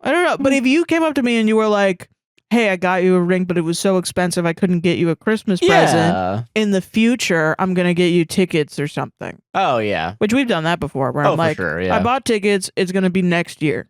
Yeah, yeah. And it's like, okay, yeah, I don't have a physical gift right now. But you do have an experience coming up at least. And that's fine. Yeah. Then it's like, oh, great. Awesome. Hell yeah. Let's go, dude. But also I've been like, friends and family don't have a lot of stuff. So they'll be like, this beanie was given to me by Josh's sister. Oh, and it was given with a raccoon, oh my God, patch. Oh, that I was supposed to sew on and iron on. I just haven't yet because I'm lazy. But it's Merry Christmas, everyone. That's like less than $10. Oh, yeah, for sure. And I really treasure it and I wear it all the time because I like it. It's yeah. They thought about it, you know? It's not like you could just do that. Yeah. It should be like, yeah, that's a full Christmas. Yeah. It doesn't have to be like, just don't put your future fiance in a spot where you're like gonna demonize her for being quote unquote selfish not and wanting more. Enough. Yeah. Like, I think that's a shitty thing to do immediately. Yeah, I agree upon with that. your engagement. Yeah. I think it's funny. Okay, here's my envision of the head if it's just like in a box, right? Yeah. This is the scene head? In my head. The scene I'm envisioning in my head of her picking up the only present which has the ring under it. I thought you were saying this is how I imagine the head in the box. I was like, 7? Josh, stop referencing movies. We're out of that segment. Yeah. What the hell? You already referenced like 20 other movies that weren't that fucking awful movie. I guess we just want to talk about any other movie. Anything else, yeah. Yeah. All right, here's how I envision it in my head. If you go the route of leaving the one present for her under the tree and it's the ring. Yeah. I envision her opening up the thing, right? And then seeing the ring, like opening it up and then having it in her hand. And then him rushing to her to grab the ring. But also, have you seen those people at like Halloween things where they like skid on and make sparks? No. So there's a thing at a lot of these Halloween places. Like where, Halloween Horror Nights or stuff? Yeah, like a Halloween Horror Nights or like a Not Scary Farm or something like that. Yeah. More like that, I think, where what people will do is like they are professional skidders, I guess. I don't know how to describe it, where they they got Heelys on or something? Yeah, they're wearing like some sort of like roller skates for sure. But or they're running and then they fall to the ground on their knees, but they're wearing pads that spark. Whoa. So what I'm imagining is him leaving him leaving the room through the back porch, right? And then her opening it up, him running in, dropping onto the floor, like skidding on the floor, grabbing the ring, and he's in the position of marriage. Of marriage? Yeah, like he's with already flames? Yeah. How does that serve her at all? Well, that's the gift, is the performance. That's some bullshit you would do. That's some bullshit you would do. I'm workshopping here, all right? I'm trying to help a man who just doesn't want to give his fiance You do a that, gift. then you wouldn't make a reservation for Olive Garden later. I didn't know they took reservations. I didn't. Fucking Olive Garden. Oh, they're busy. Do you just want to not eat today? You want to starve the rest of the night? Hey, Happy you want to birthday. fucking starve? Fuck that. Let's go to Tijuana Flats, my favorite restaurant. I thought she was gonna open the ring and then like Bilbo Baggins. Yeah. He was gonna come out and be like, "Ah!" and take it. And then propose, yeah. That's and be like, mine. You know? like you're mine. Yeah, there you go. See? I'm thinking here. Try to take it from me. And he runs around. Yeah. Yeah. Anyway, not the asshole for bringing Not the it up. asshole. Solved it? I think you're looking out for your friend. Yeah, I think so too. He Yeah. could also not be the asshole, depending. Oh, It yeah. all depends on what she wants. Yeah. You know? Oh God. Okay. Here's an r/teachers that I think is interesting. Ooh, okay. r/teachers. We did it, folks. We solved bullying. Oh, we did? Oh, finally. Thank Isn't that God. awesome? Nobody's being bullied anymore. That's kind of great. If bullying is dead, I'm dead.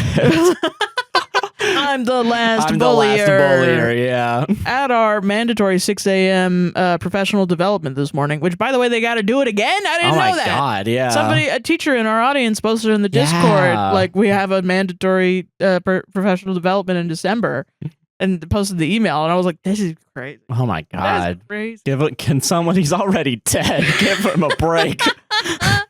Okay, at our mandatory 6 a.m. professional development this morning, our discipline team announced that they'd finally come up with a solution to the bullying problem. Oh, yeah? They asked us for ideas weeks ago. I suggested a cell phone ban, harsher penalties for repeat offenders, no longer allowing students to bring in $800 Gucci tennis shoes. What? All the classics. But of course, those ideas risk parents getting offended, and we can't have that. So instead, they're banning the use of slang in school. Words like bruh, cap, 6'7", etc. Whose job is it? 6'7"? That's bullying. We all That's know. bullying? We all understand 6'7" here at the teachers' professional development meeting. I imagine like the lady with the monster that's like, turn it around, 666, the devil. Yeah. That one is for like bruh, no cap. Whose job is it to enforce this? Teachers, of course. What are the consequences for using a banned word? No idea. They don't even give you a punishment? Make it up. I don't know. Honestly, you Firebomb decide. their house. Well, we Sorry, left it open 6'7". Molotov cocktail. This is the other thing I wanted to talk about with this. So glad they get paid 5 times my salary. Are you fucking kidding for me? their genius insights. I did not fucking know that. That's crazy. What Mackenzie ass And we fucking don't dumbass. have, like, this isn't a job. You know what I mean? Yeah. Your job is to sit around and make, like, you're not an education degree haver. Let's get rid of slang. You just get to say nonsense and make PowerPoints, and you get paid 5 times the salary of a God. teacher. That's crazy. I want to know how far. So if you're saying bruh, okay, that's out. Is bro out or no? Right. Where's the line? end? Yeah. Yeah. Jesus. Also, ETA, this is a middle school in a rural community where there are only a handful of quote-unquote rich kids. The $800 sneakers thing is a bit of an us problem. It's been a weird trend where some boys from wealthy families have been bringing in their luxury shoes to PE, then making a huge deal about getting quote-unquote John/Jane's germs on them. It's not about the other kids' jealousy. Which, yeah, I would get That's that. fair. Then Yeah. don't bring in your freaking shit then. Yeah. You know what I mean? Yeah, it's so funny to have a teacher come up with actual solutions. Yeah, it's which like, I mean, they might not work, right? It'll likely mitigate. Like, they're on the front lines. It's like saying like a soldier, like, how are we gonna defeat the enemy? I don't know. Maybe we should have better guns so we could shoot them. No, I think you should go right in the middle of this Strap undefended. a bomb to your chest and run at them. Yeah. But they're 2 miles away. They have snipers on us. Will we be able to get there? Probably. I don't know. Let's try. Let's just try it. Let's try it, guys. Just get out there and try it. There's no such thing as a bad idea. Guys, we're here. We're in the blue sky phase of our murder. We're trying to brainstorm how to win a war, guys. Bringing a fucking chalkboard to the trenches. Just. So, all right, we got the ideas bubble, guys. What trench foot? All right. Okay. So we're going to put that here now. Okay. We're going to put a pin in that. We're going to put a pin in that. Yeah. Okay. Now that we've gotten all the ideas, let's start figuring out what's here. Shooting them. That's kind of violent. Let's put that over here in the bad ideas. You know what? First, let's start with an icebreaker. Everybody get up and just say like your favorite animal. Yeah. Like that's so fucking awesome, dude. I love that. I love that. How do I get that job? Yeah. That's because I don't know jack fucking shit about teaching. But apparently you don't need to tell teachers how to do their job. I probably know more than them, but I'm not gonna do it. You know, I'm a quiet quitter. I'm a shitty job. I'm a shitty coworker. If I get the professional development job, I'm showing up and I'm like, what bullshit can I create today? Yeah. What? How am I gonna torture these kids? I get paid to do improv on the internet. I'm perfect for this. Yeah. I'm perfect. And I'm gonna make it ear-gratingly horrible. Yeah. As well. I'm good at that as well. That's the job. That's a skill I got. That's the job, the podcasting job. Yeah, that's what the podcasting job is rage baiting everybody. Yeah. That's fucking crazy. That's crazy. No, it's the children who are wrong. 6-7. Jail. Jail. Straight to jail. You're in the fucking chair. Dude, the math teacher. I know this is genuinely what their fucking jokes are, though. Yeah. Being a math teacher with 6-7 has got to be horrible. That's got to suck. So I would listen. Math teachers, I think, should be allowed to maybe consider death penalty. Everyone else, like, what's going on? They should be allowed to slap one kid a day.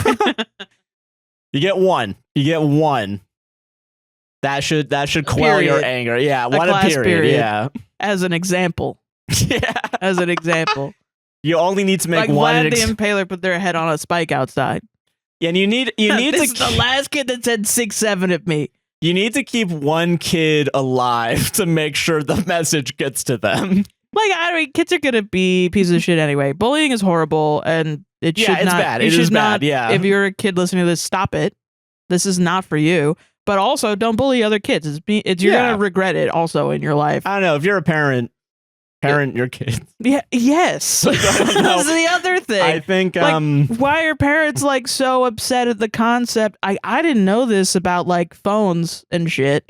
But there are teachers who are like, no, we need to have a phone ban. And then parents will get like, well, how am I supposed to contact my child? And it's like landline. Yeah, landlines are still there. And also, like, if your child needs on the whatever, also, like, I mean, I don't know. Like, I mean, like, yeah. Of course, there are going to be exceptions to the rule as well. Yes.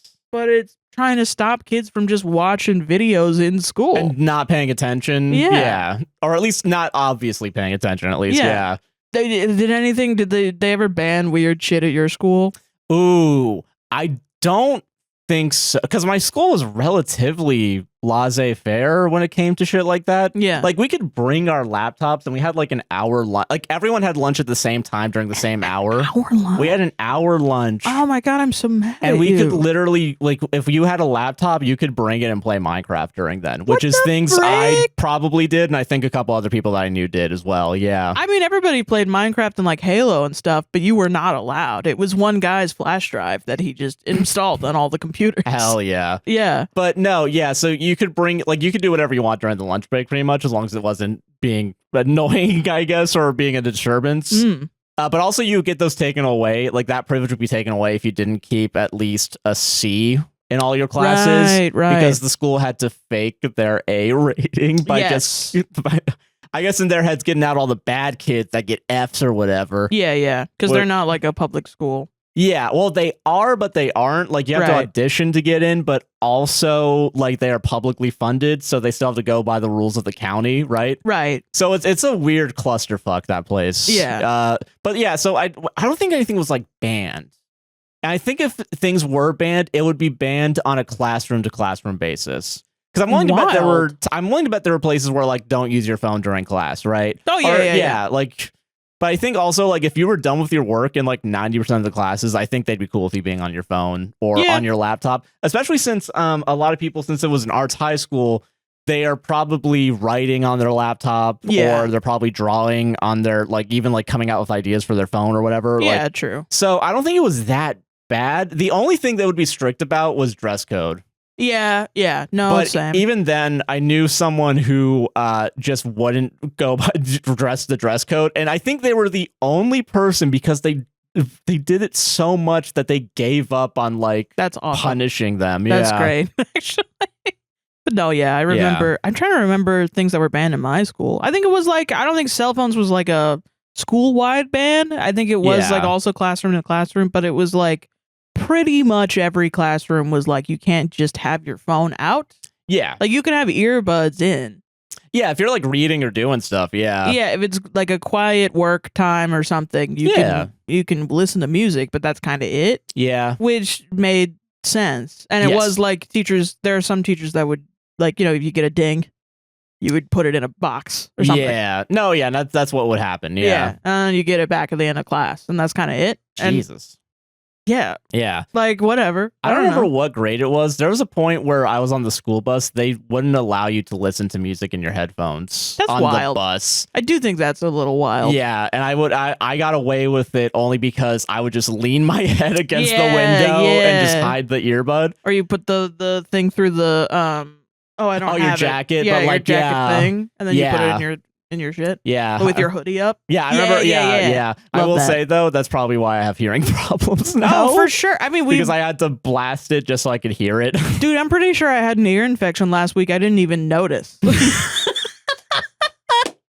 Yeah. It didn't even fucking bother me until I was like, why does my ear hurt? Yeah, weird. It's just because we use fucking headphones literally 24/7. Yep. I'm trying to remember what else was banned. I don't know. I don't actually remember. No, that's fair. Nothing actually too fighting. Fighting each other. I think that was also banned at my place. Yeah. Beating the shit out of each other. Eating. In class, depends. Yeah. I was able to drink soda in some of my classes, but also I think most of them were like, just drink water. I would straight up, dude, I feel so bad. This is a public apology to my statistics teacher in my senior year of high school, because I did not show up half the time. I showed up and then I would just fully have lunch. I would do all my work and then I would just sit there and eat a full apple, a full sandwich, full bag of chips, just in front of everybody and just tell people what to put down on their shit. He had no control over the classroom because he was a fairly new teacher. He was a very sweet man. He was a very, just got out of college teacher, and I'm so sorry. I would just fully skip his class, see him later. He would point at me, and I would be like, "What's up, buddy?" And I would leave. And I would just fully go to him and be like, "Yeah, I'm going to skip your class today to go play the viola." And then he would be like, "All right." Whatever. I think I fully defeated this man, but only because he was dealing with just a cavalcade of horrible students in that class. That really made me not want to be there. And then I got a D because I had gotten straight A's for the first half of the year. skipped the entire second half, so missed all the material. And then on What a the surprise. fucking, yeah, what a surprise. Didn't turn in any of the homework.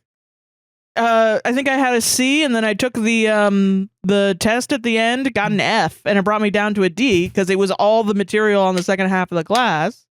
But I still passed because D's were passing in high school. Yep. Yeah. That's so funny, man. So it definitely affected his job, and I feel really bad, and I'm so sorry. Jesus, man. Yeah, You're a wild man. No, I was not doing nothing. That's fair. In high school, in my senior year, I had hella senioritis. That's fair. But yeah, anyway. Solved it. Now we solved it, yeah. All right. Okay. Next story. Mm-hmm. Mother effer. I'm not going to read it the way I want to, but you probably know how I would want to read it. Am I the asshole for accidentally offending an actress? Am I the asshole for accidentally offending an actress? Like, also quotations on actress would be funny. As you talk at the bar Louie about your fucking the UCF bar Louie. Not the UCF bar Louie, no. Just saying anytime I hate someone, just the UCF blank, whatever's around there. All right. Am I the asshole for accidentally offending an actress? Who knows? Maybe. When I was doing theater, I used to work with an actress who was the main character of a TV show I used to watch in school. I recently decided to visit the theater she's currently working at while on holiday, and I catched up with her. The topic drifted to the show. It was her first acting role, and she's nostalgic about it. And I decided to share an unpopular opinion I had that I never told her. I did warn her it might be a bit upsetting, but she said she'd like to hear it. So everything I do from here on out is fine. This fully depends on what it is. I told her I thought it was really disappointing she never returned for the second season. Her character just disappears. They replace her with her, quote, younger sister who just appears out of nowhere. Her character is not mentioned at all in any way in the second season, despite having the same continuity, which I always found bizarre and cold. Is this about Zoe 101? I don't know. With the girl that left in the beginning? I don't know. The show's never said, so we don't have definitive. That's the only one I know, and maybe it's not American. That's true. It could be a different, because there's a lot of kid shows that I don't know. Yeah. But like the only one I can think of where they left after the first season and then it's like a different person shows up is Zoe 101. And it's like not the main character, but like someone else, yeah. Main enough, you know? Yeah. I don't know. If that's the case, you're a fucking dick, dude. Yeah. Like, if it's a Nickelodeon actress, you're an idiot. Like, holy shit. Like, yeah, that's wow. crazy. Yeah. That's insane. Yeah. She says she did regret not returning, but just was offered more interesting roles at the time. Oh, okay. I told her I thought the actress who replaced her was pretty bland, really wooden acting, and less dynamic than she was. I said she'll always be the second-rate version of her season 1 character. She replied saying, I'm being a bit harsh. I agreed, but I again reiterated it would have been much better if she continued her role. Jeez. I then asked why she didn't return for the reboot/third season of the show, which was aired 20 years after the first and second seasons. It was a continuation of it. The actor who played her dad reprised his role as well as her replacement with the same continuity. She replied that she did regret that too, but just felt she was too old for it at that point. I said, it was a missed opportunity for you. I mean, you weren't really doing anything major at the time. It would have been really heartwarming for fans to see you return again. This offended her, and she assumed I was judging her. She then said maybe her husband shouldn't have given me training or work when I applied after school. I felt hurt by that and explained to her that I'm not trying to offend her, just that I feel it was a missed opportunity for her not to return and it possibly harmed the reboot. I made an anecdote in my school. There was a lot of talk about the show being rebooted and whether she would return, and it was disappointing she didn't. She then said, okay, well, I don't appreciate how you talked about the replacement actress and trying to make me feel guilty about my career choices. I apologized and then decided to leave, feeling hurt that she felt I antagonized her. I never intended that. I was just giving my opinion that I did make clear might upset her and said she was fine to hear it. I also feel hurt by her saying her husband shouldn't have cast me when I first started. Very uncalled for and below the belt. She was a real mentor figure for me back when I was doing theater, and I didn't expect what I said to be upsetting for her. Am I the asshole?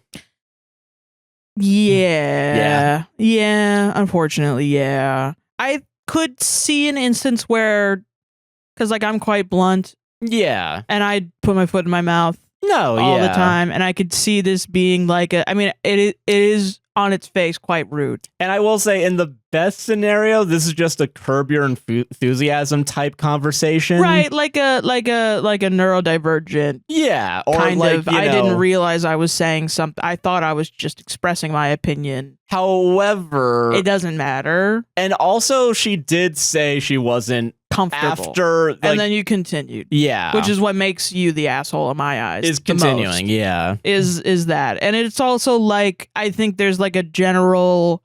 I mean, take it as like a learning moment. That's fair, of like that. I guess when people are in the public eye like that, she probably gets those questions a lot. Yeah. You know what I mean? And she's probably already getting from random people like, you should have been in the reboot. Yeah. And to have it from like a friend or like even an acquaintance is like, come on. And I mean, like we both get it where it's like sometimes you'll have like a friend or an acquaintance and then they'll start watching the show or something and our show, and then it's like to have people in your life start talking about this show. Like when you said this on this one, it's always like, oh shit. Nah. Oh no. Don't talk about my work. I put it away. I can't. That's a completely different universe. Me. Like, I said we're something. Not the same. Listen, I don't care how many times we do the show, how many times I edit the show. I'm not gonna remember a goddamn word I've said here. It feels like when we were at MegaCon, and then like the celebrity is talking to like fans, and fans are doing like the Q&A questions, and it's like, why weren't you in this thing? And it's like, their interest is good. Yes. Like they don't have malicious intent. You don't want to immediately assume they have malicious intent. No, yeah. But the actor doesn't know that because they're on guard for sometimes they do have malicious intent, sometimes they don't. Yeah. Like there are genuine people trying to get them to slip up and write about it in an article. Yeah. And then also there are some that are just they're good natured, but they're asking too many pressing questions. Yeah. And I guess it's like assumed that the actor or the person is just supposed to not be uncomfortable. Like it's part of the job that they just have to put on a straight face and not show that they're uncomfortable at all, when that's an inherently uncomfortable thing. Yeah.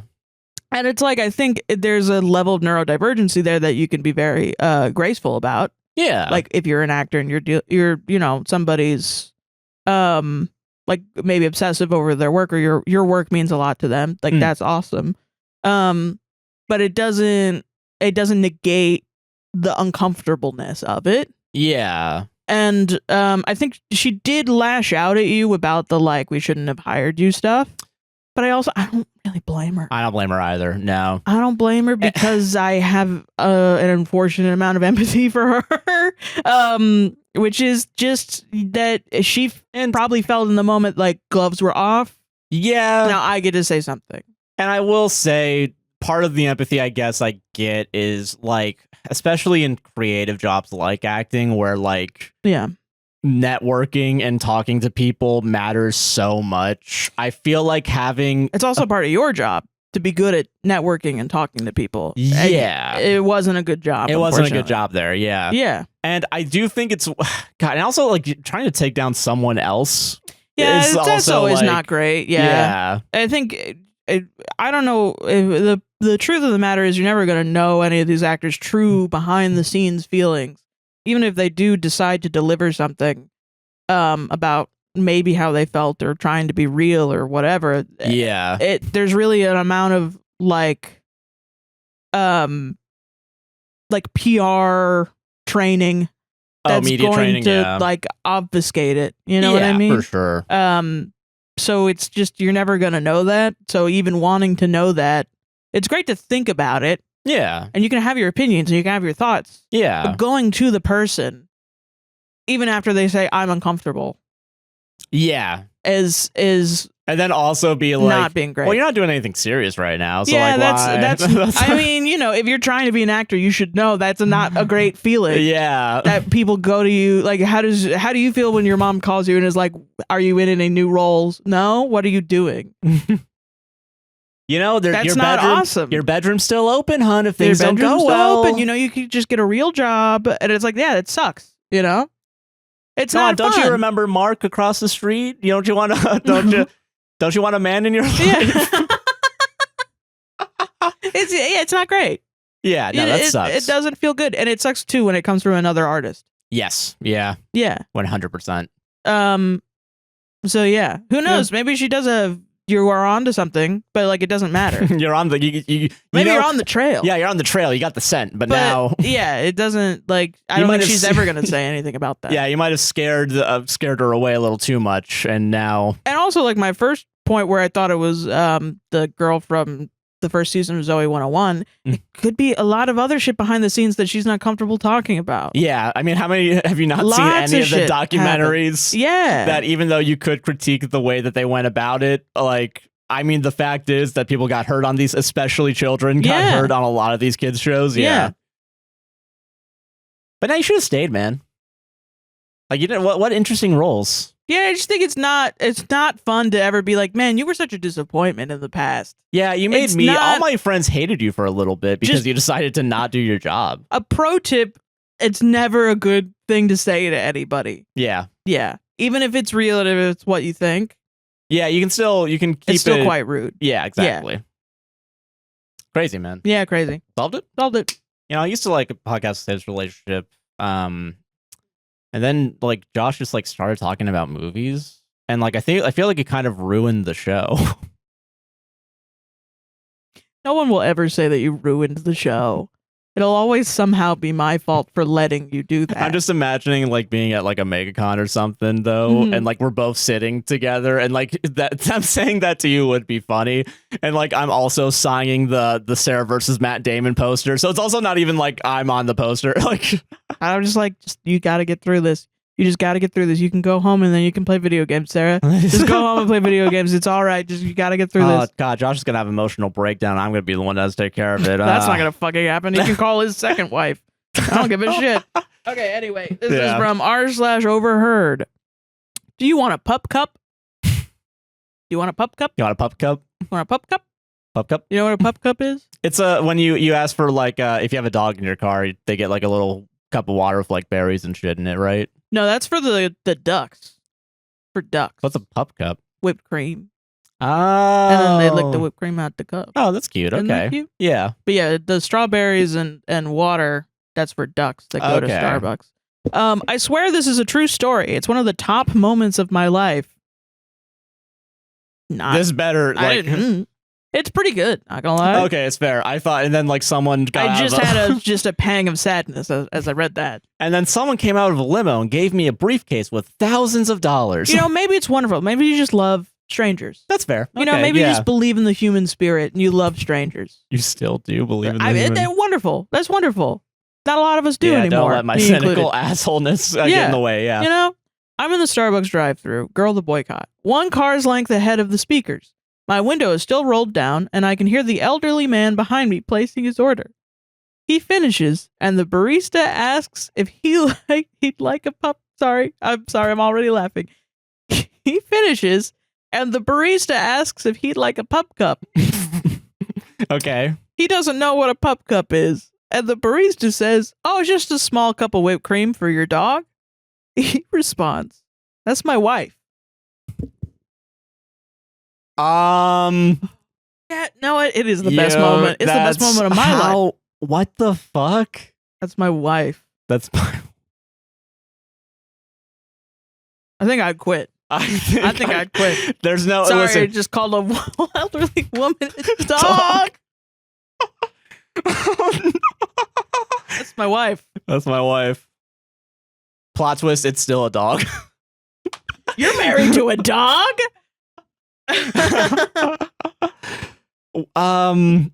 I would also quit. I mean, you're getting fired, right? Like you're gonna get fired for sure. Just the old man sadly, yes, I'll take a pup cup, and then goes home and just sadly, and we all move on, and the sun keeps rising and falling. God damn. I had to roll up my window so he didn't hear me dying laughing, but I did catch the barista apologizing profusely. Oh.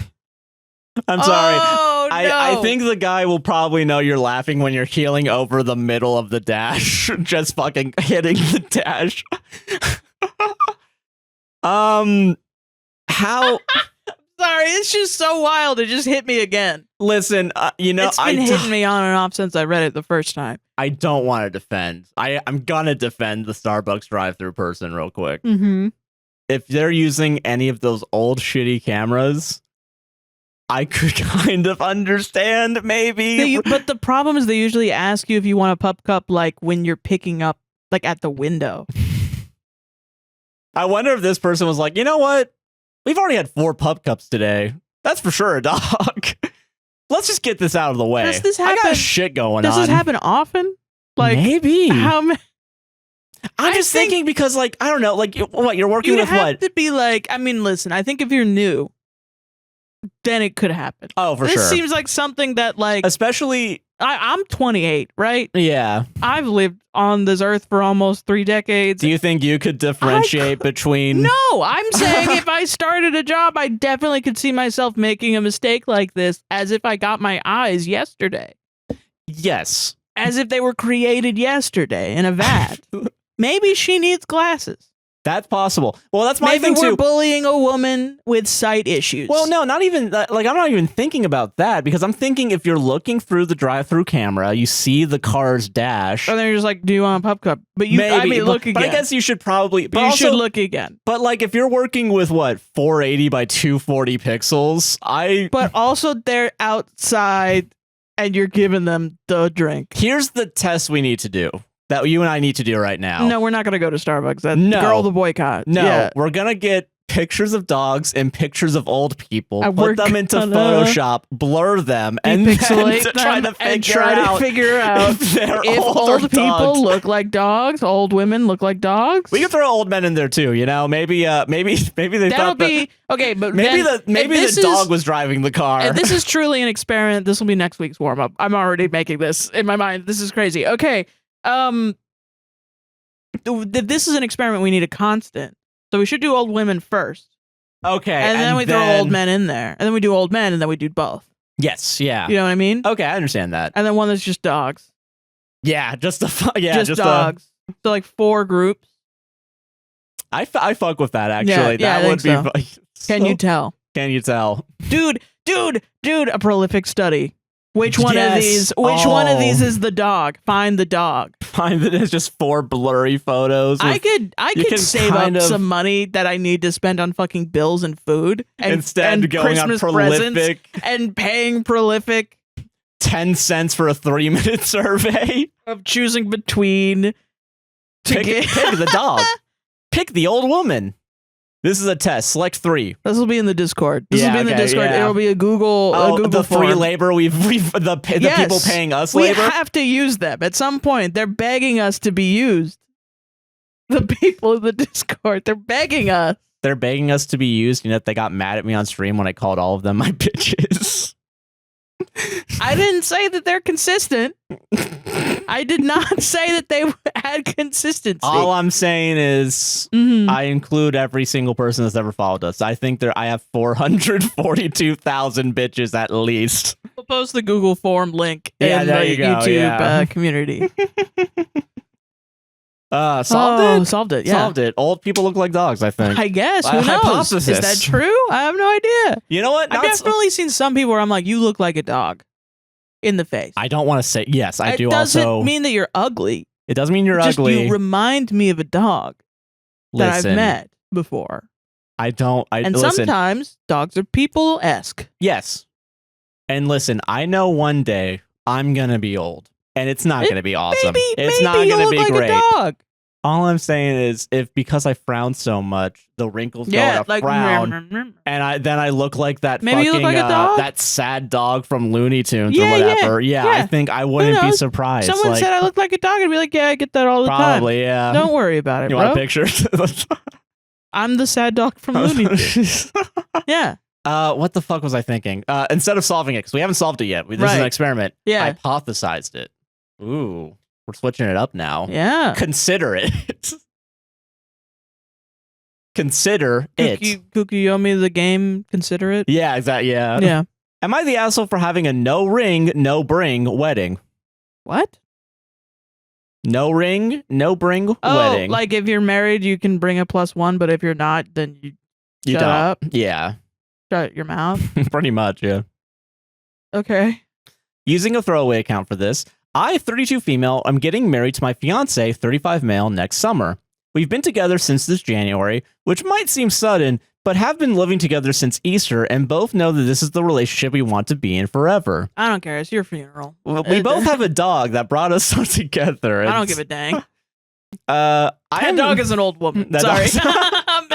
Okay. Restart. Sorry. All right, okay. I am the last of my core friend group to get married and have, playfully of course, been teased about being the last one standing since the second to last friend got married last year. That, along with being the youngest sibling and youngest cousin, means that there is no one important in my life who isn't already married or engaged. When discussing wedding plans originally and in line with our budget and venue size, we realized quite quickly that we wouldn't be able to have many, if any, plus ones. To me, a plus one is a friend of a friend or unmarried / not engaged partner. From everything I knew about my fiance's friends that I'd met, they were all married, and there's this one couple engaged to be married next spring. He had often mentioned a friend, 33 male, who lived at the other end of the country and his, quote, partner, 29 female. I clarified they were not married or engaged, and so only included the friend on the invite. What my fiance failed to tell me in advance was that this couple has been together for 10 years and will never get married due to some kind of trauma that the girlfriend has from her parents' marriage growing up. Given the no plus one rule, unfortunately, I couldn't make an exception for this once I was made aware. I was contacted by the wife of my fiance's best man to ask why this friend and girlfriend were the only couple to not be invited together, and despite explaining the above, she thinks I could have been more flexible. I mean, okay, but is the lack of flexibility because of the venue?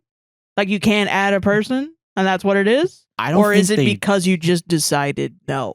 I don't actually know. Okay, we'll see. Yeah, okay. That depends on. Okay. Sorry. My fiance is concerned that his friend won't attend the wedding. Parentheses, we are close to the RSVP deadline, and we haven't had yet his response. So they haven't even the RSVPs so the deadline. Okay, so yeah, you could make an exception then. The hell? Yeah, but my own friends don't see an issue with, quote, no ring, no bring as a rule, given how expensive weddings can be, especially with guests I don't really know. I personally just don't want to make things awkward at my fiance's friends' weddings in the spring, as we have been told this couple will be attending. But, okay. Also, you it's don't his know wedding them. also. Yeah, he and that's knows his them. friend. So why are you... You know? You know what I mean? Yeah, I know what you mean, yeah. I'm picking up what you're putting down. You know what I mean? Like, it's also not, like... I don't know. Okay, I do think you did bring up a good point of whether or not it's flexible, if it's the venue. But if the RSVPs aren't in stone... Which then is like Did you tell the venue, oh, it's going to be 19, and then... Before getting the RSVPs. Yeah. So I don't know... What? That's not how that works. But also, I don't know. Maybe you're bad at planning your damn wedding. I mean, listen, that's possible. The case, then YTA also. Yeah, like, because shit. Yeah, no, No, I think you're just being weird. Yeah. And also, like, it's one couple, so it does feel like targeting. And it's like singling them out, yeah. Yeah, sure. I think, whatever, do what you want to do. Deal with the consequences of it then. That is true. Like, okay, then the friend's not going to come to the wedding, and you're going to have to deal with the weirdness later, and your fiance might be mad at you. Especially since you're going to be going to a wedding next year with all of them. Whatever. And the consequences also are, I think that's a little weird. I think it's weird. I think, yeah. To say it once again about marriage. I don't know. People really think about marriage differently than I do. And I mean, I knew that, but wow, I didn't know they thought about it this way also. I'm thinking about it too. Yeah. Did they invite anyone else to this wedding? Because they don't mention inviting anyone else. I'm assuming like parents and shit, right? Yeah. But also, like, if it's only like close friends and their partners, and you're not including anyone, like no acquaintances, no like half friends or whatever. Yeah. Isn't it already going to be kind of a small wedding?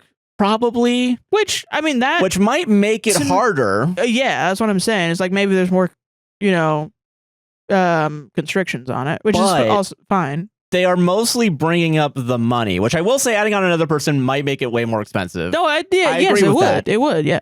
Because then you got to pay for the food and you got to pay for the spot. Yeah. It's usually per person. Yeah. Which I get. That's why I initially was like, well, if the venue, if you can't swing it, then that makes sense. Yeah. Or if it's honestly, even if it is before the RSVP thing, and you're like, well, I invited the set amount of people that I wanted to do, and now this guy wants to bring his girlfriend, and I don't have the money for it. I don't think you're the asshole in that situation. But you're not bringing that up also, like... But I think also, like, you can't really control how other people view it. Yeah. Because I will say, I do think kind of asshole, yeah. A little bit, yeah. Because I do think it's like, you know, I think asshole more about your partner is also, it's also his wedding. And he wants his friend there. Yeah. And if this is going to piss off his friend and he wants to allow whatever. Yeah. You seem to be shutting it. You see, this is a part that's not really talked about as often. If there's an update where it's like, oh yeah, no, my husband agrees with me, then whatever. It's your wedding. I don't give a shit. But if you're just deciding no, and your husband wants them both there, I think you need to communicate that. Yeah. You know? Okay, I understand that. That's it. Yeah. Personally, I'd be like, yeah, what the hell? Yeah, yeah, me too. Yeah. What the heck? I wouldn't be like, you're the devil, but I'd be like, what the heck? Okay, that's fair. Yeah. WTH. That's the new instead of like YTA. Yeah. WTH. WTH or what you doing this for? WGO. What's going on? Yeah. What's with this hard and fast rule? Here? Yeah. Yeah. Solved it. Nice. But it's also your wedding. But that's the thing. At the end of the day, it's your wedding, but also it's not like you're free from consequence. Yeah. You know? I agree with that. It's just whether or not people decide that's how they react. Yeah. Yeah. I'm doing a D&D circle jerk. I don't care. All right. Okay. The two other ones I had were very serious. And it was fair. A drag. Okay. Does anyone else hate traveling circus type parties? Okay. You know the kind of thing I mean? Parties where everyone's some kind of freakish dragon man or half devil or literally just a robot. And if they do play normal races, it's ones who realistically would never associate with one another, or they just play them wrong somehow. One time I had to play in a game where the party consisted of my character, a human fighter who was the only normal character in the party, a dwarf who went around reciting poetry, an elf who was friends with the dwarf, what? A total special snowflake half-elf who wouldn't shut up about his backstory, where he was secret royalty and had some bullshit homebrew subclass that let him lay on hands even though he was a ranger. And I shit you not, a literal angel, as in a divine messenger sent from heaven to guide mortals. And 4, parentheses, italics, 4, 5 exclamation points, and parentheses, halflings, even though in the settings lore, halflings are incredibly rare. Most people don't even believe they exist. And only found in a single tiny area of the world and never go on adventures. Never. And when I tried to point out how unrealistic this was, the DM ambushed my character with like 100 orcs and killed him. That shit's funny as fuck. That's really funny, man. Lord of the Rings, dude. Lord of the This isn't real. This shit isn't fucking... That never happened. That never happened. Not like in the most famous fantasy novel of all freaking time. I will say, though, I am a person that I don't get why everyone only ever plays humanoid characters. Okay, well, you don't have to call me out now, Sarah. Well, I get it because you just want to be you. Yeah. But I'm perfect, motherfucker. I mean, like people that get into it. If you showed up and you were like, Sarah, you can't be... Oh, I would never tell someone not to be. An elephant. Yeah, that would be... And I'm like, fuck you, I'm an elephant. You know what I mean? Yeah, I understand that. Like if we all have to be some flavor of just a sexy man. That's not fun. Why can't an elephant be sexy? Why don't you want a fucking elephant? What the fuck is wrong with you? What the hell? Hashtag monster fucking is real. Yes. Give me a tail, bitch. What the hell? No, I get that. Yeah. I hate that shit. Yeah, no, I do think it's a classic, like, you're trying to control other people to do something that you decided on, well, probably honestly a whim. Yeah, that is not the right way to play the imaginary in my head game. And I probably go so far as to be the opposite, where if I show up and everyone else is a human and I'm a slime, I'm gonna be a bit disappointed. No, I get that. And I'm just gonna, it's not gonna be a fun dynamic because I'm gonna be like, I eat them. I eat all the people. I want only human to eat. Just me. 4 humans and slime. All right, guys, hop in the slime. Hop in the slime. And we're going to go. And then I just kind of roll around with 3 or 4 humans inside of me. Would it be like Actually could be fun. Yeah, like one of those like the plastic running balls that people get into that big they roll down the hamster. hill. Yeah, that roll down the hills. But I'm a big slime. Yeah, and so they're all just running to make you faster. Yeah. Like, yeah. I'm like, you watched Adventure Time and you wanted to be Finn? I'm Jake. Listen, I'm Finn because that motherfucker's blonde. Last I checked, I heard. I don't know. I just kind of like, don't spoil my fun. Yeah, that's my thing. Yeah. And it's like, it's not realistic in the lore setting. Well, it is in this one. Yeah. But we're friends. Because I said so. This isn't Disco Elysium where like you need like thousands of years of backstory to talk to the prostitutes right. to know what's going on. Or it's like, I guess it's just kind of like, why do we have to shoehorn racism into every fantasy setting? That's true. Can we not? Yeah. Can we just all be like, humans only? Why is it impossible to imagine a cosmopolitan world that still has conflict in it? Yeah. Why? Because conflict's still going to happen even when things go right. I mean, like, like, I don't know, like utopia isn't real, but we can still try to work to make society better despite the conflicts that might occur, you know? Yeah, it's wild to me. But also, since there'd be conflict, like, why even bother? Wow, your silence speaks volumes, Sarah. You're so right. I'll fuck off, I guess. I flipped the tables. God, why? God, honestly, human players like that make the rest of us human players look bad. I know. And that's the thing, too. After a while, when a motherfucker starts playing a human fighter, it's a green flag. It's like, oh, that guy knows D&D. Yeah, that's true. You know? Yeah, I will say, you know what? Honestly, weirdly enough, I feel like human fighter...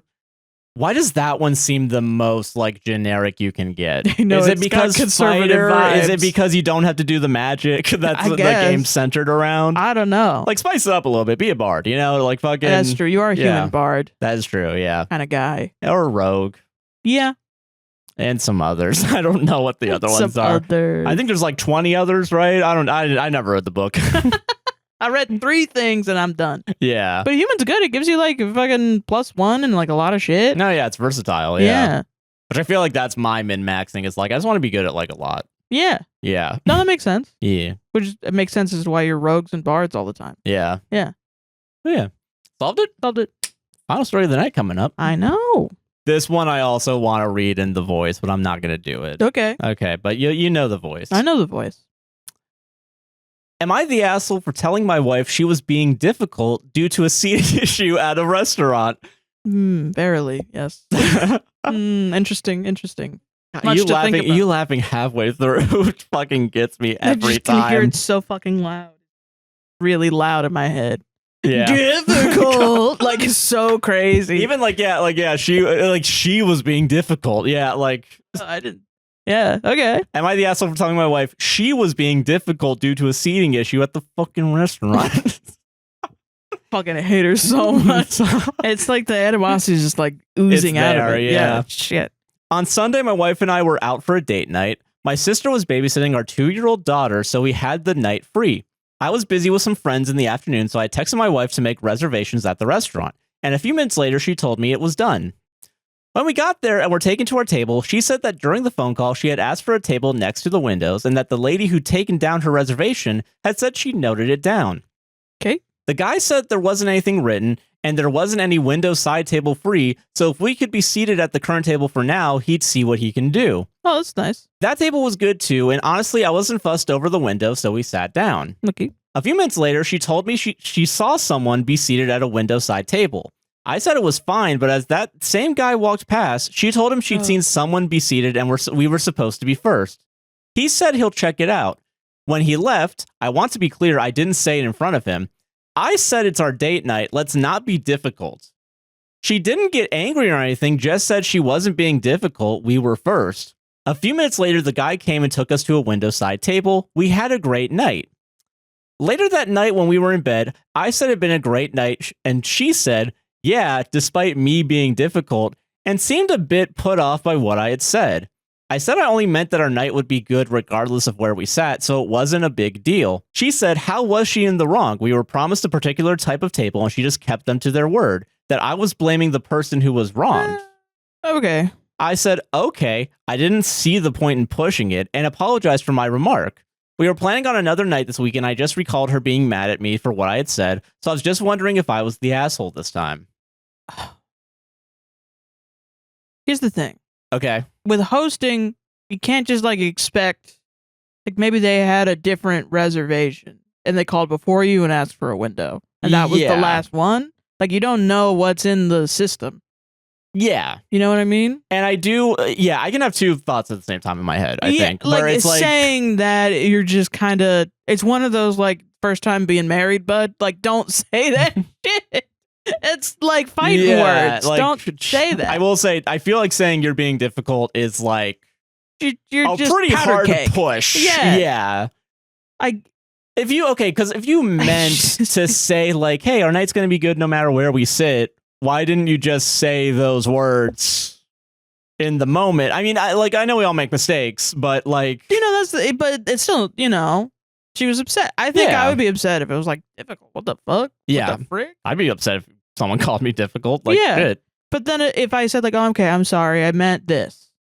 And if she's like, I mean, then you both it's that thing where there was an argument. Yeah. And maybe it's like built up resentment. Like, does she do this all the time? Or is there something else like going on? Happening, like maybe it's something like that. And it's like, which I guess also probably because like phrasing it as like, I didn't want to push it. Like he didn't want to keep this argument going. Some people do. Some people are locked in relationships like this though. Jeez, man. I know.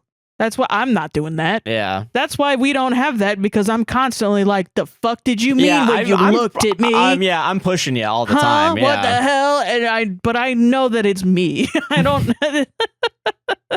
The difference is I'm willing to apologize all the time because I don't want to be. Yeah. If there's something wrong, I want to fix it. Yeah. And I would rather I am the one doing something wrong so I can fix it because I want things to be good.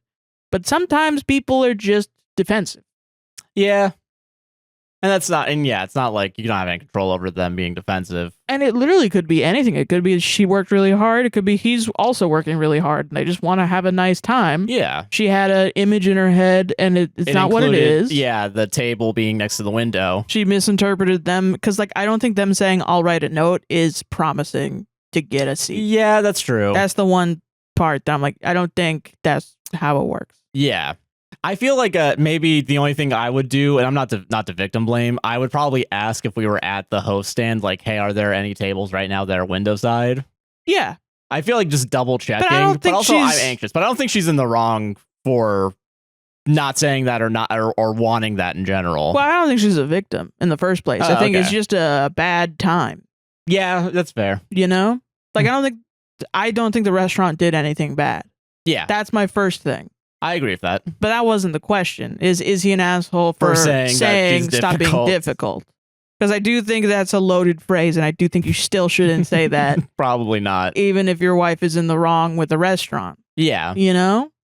What if the restaurant's like this will take place in Fiji over a fucking waterfall? Like fucking. What does that have anything to do with it? Like it's the most beautiful outdoor view you could ever see. And inside it's like a cave and like a gremlin cave. It's the restaurant from Futurama where it's underground. Honestly, even if that were the case, yes, you should still have a nice time with your husband, I guess. Okay, all right, that's fair. I would understand more why you want to be outside.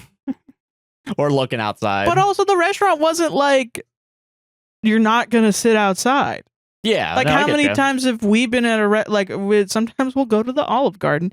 It really feels like we only ever go to the Olive Garden. And that's not the case. Say Cowfish. Kind of is. Yeah. That is Olive Garden and Cowfish. They're the only two places that we go out to eat. Because we hate going out to eat. Which that's been... whatever. Yeah. Sometimes we'll be there and then it'll be like too cold or something. Oh, yeah. Or we want a booth and they give us a table because I'm fat. And that's probably not why. It's just something that my mom used to say every time I would go to restaurants. What the fuck? No, yeah, she'd be like, yeah, they know we're fat, so they're going to put us at a table so that we fit. And so every time I sit at a table, I think... fucking sucks. That voice still in your head? Like, fucking typical. Yeah, typical. No, they noticed I'm fat, and so they put me at a table. But then sometimes they put me at a booth, and I don't fit. So that's fair. Sometimes they're right. It'd be funny if like they notice like, oh, he's a little skinny though. How about we get one of those tables where there's the booth and then the chairs on the... I swear to God, sometimes they do that. Yeah. Sometimes we'll be at like IHOP or something. Yeah, and sometimes they'll do that. Yeah. Yeah. And I always want to be in a booth, but I ain't got that booth body. No, you don't. I ain't got a booth body. Booth I'm body. sorry. Butch blonde, booth bottle blonde, butch booth body. Training all winter for that booth body. It's fucked up, man. Booth bodies are made in the winter, ladies. Shit, I just really like ice cream a lot. Okay, and I want to sit at a booth. I'm sorry. I want back support. Oh, can we talk about this? Is completely separate. I would say, yeah, asshole to this guy, by the way, but yeah, a little bit asshole. I think you shouldn't say that shit to you your shouldn't wife. say it to the wife. I don't think the restaurant was in the wrong at all. I do think, the wife had a common misunderstanding about how hosting works. Yeah. But also, I mean, you almost ruined the night by calling her. Yeah, you just kind of escalated it for no reason. Yeah. I think you shouldn't do that. She's right to be mad at you, and you should just, honestly, this is a situation, personally, I would not put on Reddit. I would just talk to your fucking wife about it. He doesn't want to push it, Sarah. But also, like, if you feel like you can't push it, that's not good. I don't like that.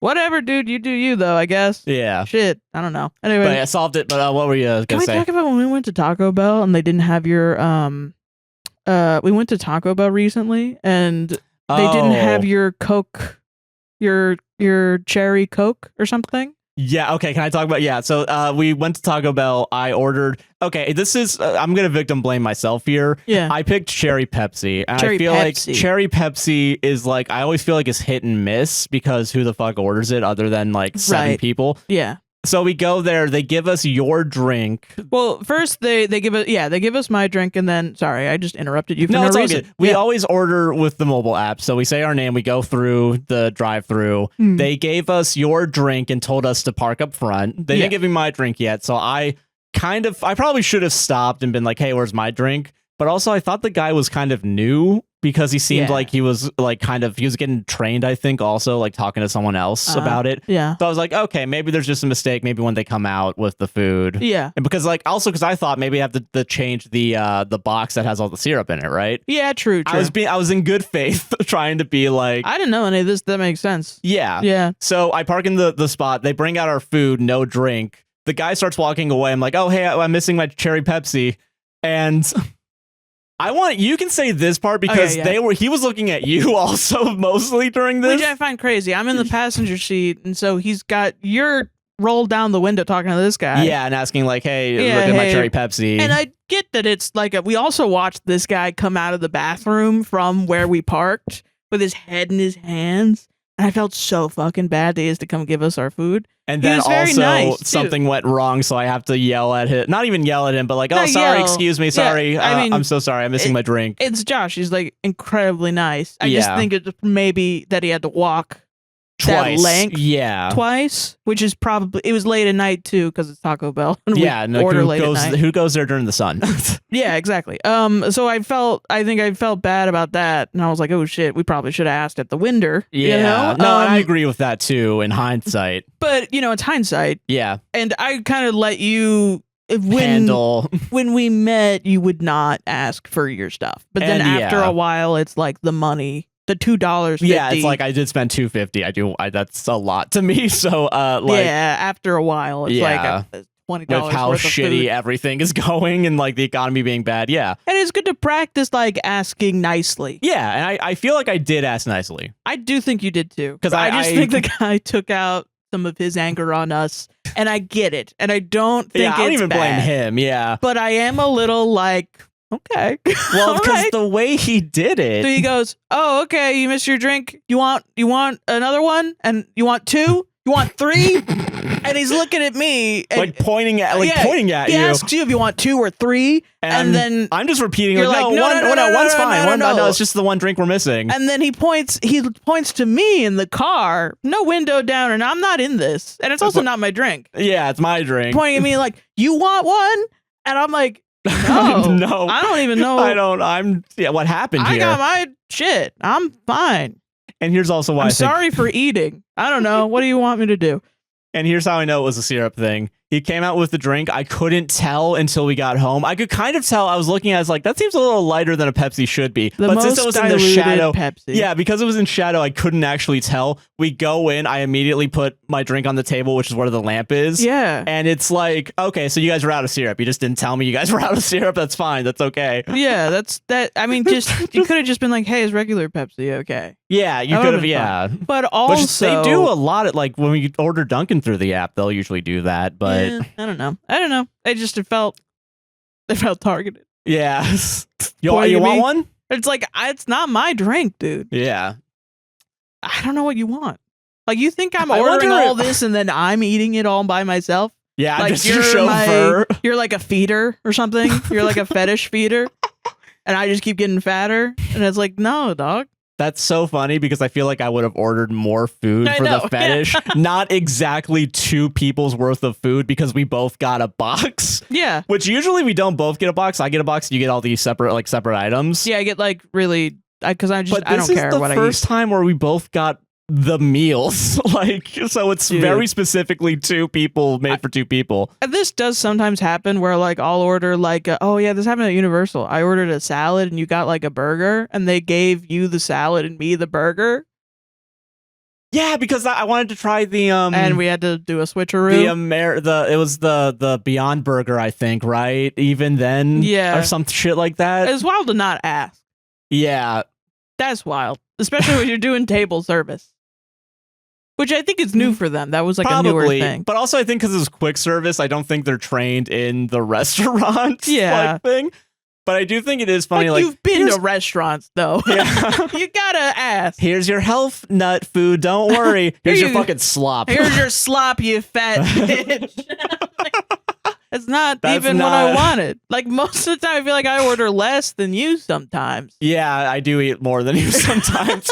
I do get the Baconator, and sometimes I'll get the large fry with the large drink, and then, like, you get the Baconator fries with a Dave's Double, I think, and I think that's way less than the Baconator. Yeah. I mean, it's like, I don't know. I do think a lot of time it's similar food, but it's funny, too, to see. I do have a little ping every time of, like, damn, they think I'm a fucking pig. They think I'm a pig eating up slop. Can I talk about a joke I made after that I cut out because I think it was like, this joke's too wild for the podcast? I just remember the image of like a stock image of a guy pointing at himself, but the face is Universal logo, and then the shirt says That's really good. I just thought of that, and I think I cut it out because I think you were like, oh, that's a little. It's a little wild. Yeah, it still is. Believe it or not. Compared to shit I've said since then, listen. That's a little, Christmas escorting, Sarah. Do you think that's? No, I don't think it's nearly as bad. It's literally what happened in the film. I'm making fun of Universal being fatphobic. I don't know why. Yet you're pointing at yourself and saying. No, I'm describing an image that you can maybe superimpose on the TV of your mind. Then make the image. No. Just make the image. This podcast needs to go out in 14 hours. You think I'm going to open up Photoshop? You're the one that said it. If you didn't say it, you wouldn't need to do the job. I'm not the one that said it. You're the one that brought it back up. Because I thought it was funny. And I'm telling you, it's not. Thank you for watching. Don't forget to, that's our show. Sarah, what do you want to plug? No, nothing. Stop talking to me. Sarah's on That's So Here in THATSOHEERON on Tumblr and Blue Sky. Leave me alone. I'm Joshua Chinland on most things, including Instagram and Blue Sky. I am also on Twitch at a guy nicknamed JC. I stream on Tuesdays and Fridays, usually at 5 p.m. Eastern. If you want to support the podcast for free, don't forget to like, comment, subscribe, and hit the gosh darn bell and hype and share if you're watching on YouTube. Share if you're on any platform, honestly. And don't forget to give us 5 stars on Apple and Spotify podcasts. It helps out so much. We very much appreciate all of you who do. And if you want to support us financially, there's a couple ways to do it as usual. There's the Buy Me Coffee, APWSTR, Buy Me Coffee, and Patreon. Those websites /APWSTR. And we got mutual aid links down in the description in our link tree. But yeah, don't forget, everything's down in the description. Thank you all for watching so far. I believe that's everything. And you have a great rest of your day. Bye. Bye. Stop speaking to me. Stop speaking. I'm doing a bit. It's a bit. It's a bit? Okay, good. It's a bit. It's a bit. Don't worry. Yeah. Stop making it a problem. Yeah. Okay. Putting it in the fan-made wiki. So in episodes 256... This is when Sarah started quiet quitting. This is the quiet quit. Dude, can you imagine a historian being like, oh yeah, the quiet quitting part of APWSTR. The quiet quitting era. Yeah. Like it's like we're Bill and Ted and like the whole world is like we saved the world through podcasting like they did through music. I think it would be great if I could just choose when we fall off. That is fair, honestly. Then it's like I have control over it. And so it's not like I expired. It's that I stopped trying. Ah, yeah, that's fair. Yeah, I think that's what I'll do. I think that's good. Hell yeah, brother. Hell yeah, brother.